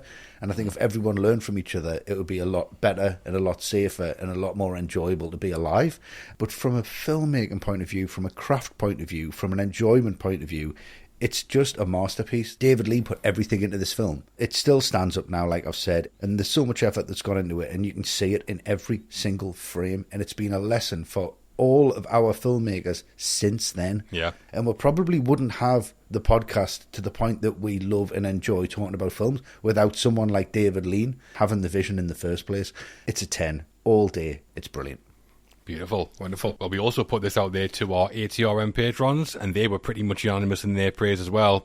First up, Gareth Binmore said, I think this is one of the great epic war films, but it's also much more than a simple World War II story with levels of complexity. Yeah. I think it's Guinness's best role. Yep. Agreed. Hard to argue with Gareth there. Yep. Kim Jackson wrote, I cannot count how many times in the last 10 years I've thought about Sir Alec Guinness's What Have I Done? Yeah. It shocked me when I first watched it, it shocks me today, and is a reminder how far we may travel from what is right when ego and obsession become involved. 10. Absolutely correct. Beautifully put, Kim. Beautifully put by Kim, yeah, as usual. Boom. And yeah, that moment of Nicholson's realisation does kind of stay with you, I think. Yeah. It does. And Tim Brusselet had some big words as well. He said, this one has always been personal as my father served in Burma for 3 years in World War II. Oh, wow. Like many veterans, he never talked about the war much, and seeing what these men went through, I can see why. Right. It's been my top 10 since I first saw it, and that ending is top 3. Cinematography, acting, screenplay, direction and score, fantastic. I'm happy in my work. Easiest 10 ever. Nice. Can't argue with that. Personal connections make any film more powerful, don't they? So Definitely. Absolutely. Yeah. And to know that this was more of a diluted version of what his dad would have went through as well is incredible. overall then, our patrons rated The Bridge on the River Kwai as, what do you think out of 10? Could they go with the full biff there? I want to say 9, you know. I'll go 9 as well then, yeah. It was even more impressive, 9.5. 9.5. All right. wow. Okay. Okay. Brilliant. So total that all up, and The Bridge on the River Kwai gets 38.5 out of 40. Lovely. So a proper score for a proper classic. Too right. Next time out, Luke, Westy and Matt are going on the run, or are you chasing? It depends who you're talking to. I don't care. I didn't kill my wife. I've got 2 arms. It's not me. You are tackling Andrew Davis' classic 90s thriller, The Fugitive. Andrew Davis, classic thriller. Yeah, at last. Fucking love it. I'm looking forward to that one. That's going to be fun. It will be fun. Harrison Ford, peak of his powers. So you're happy with that one, Westy? Yeah, absolutely. Yeah, he could do no wrong then. He could do no wrong now, if I'm completely honest.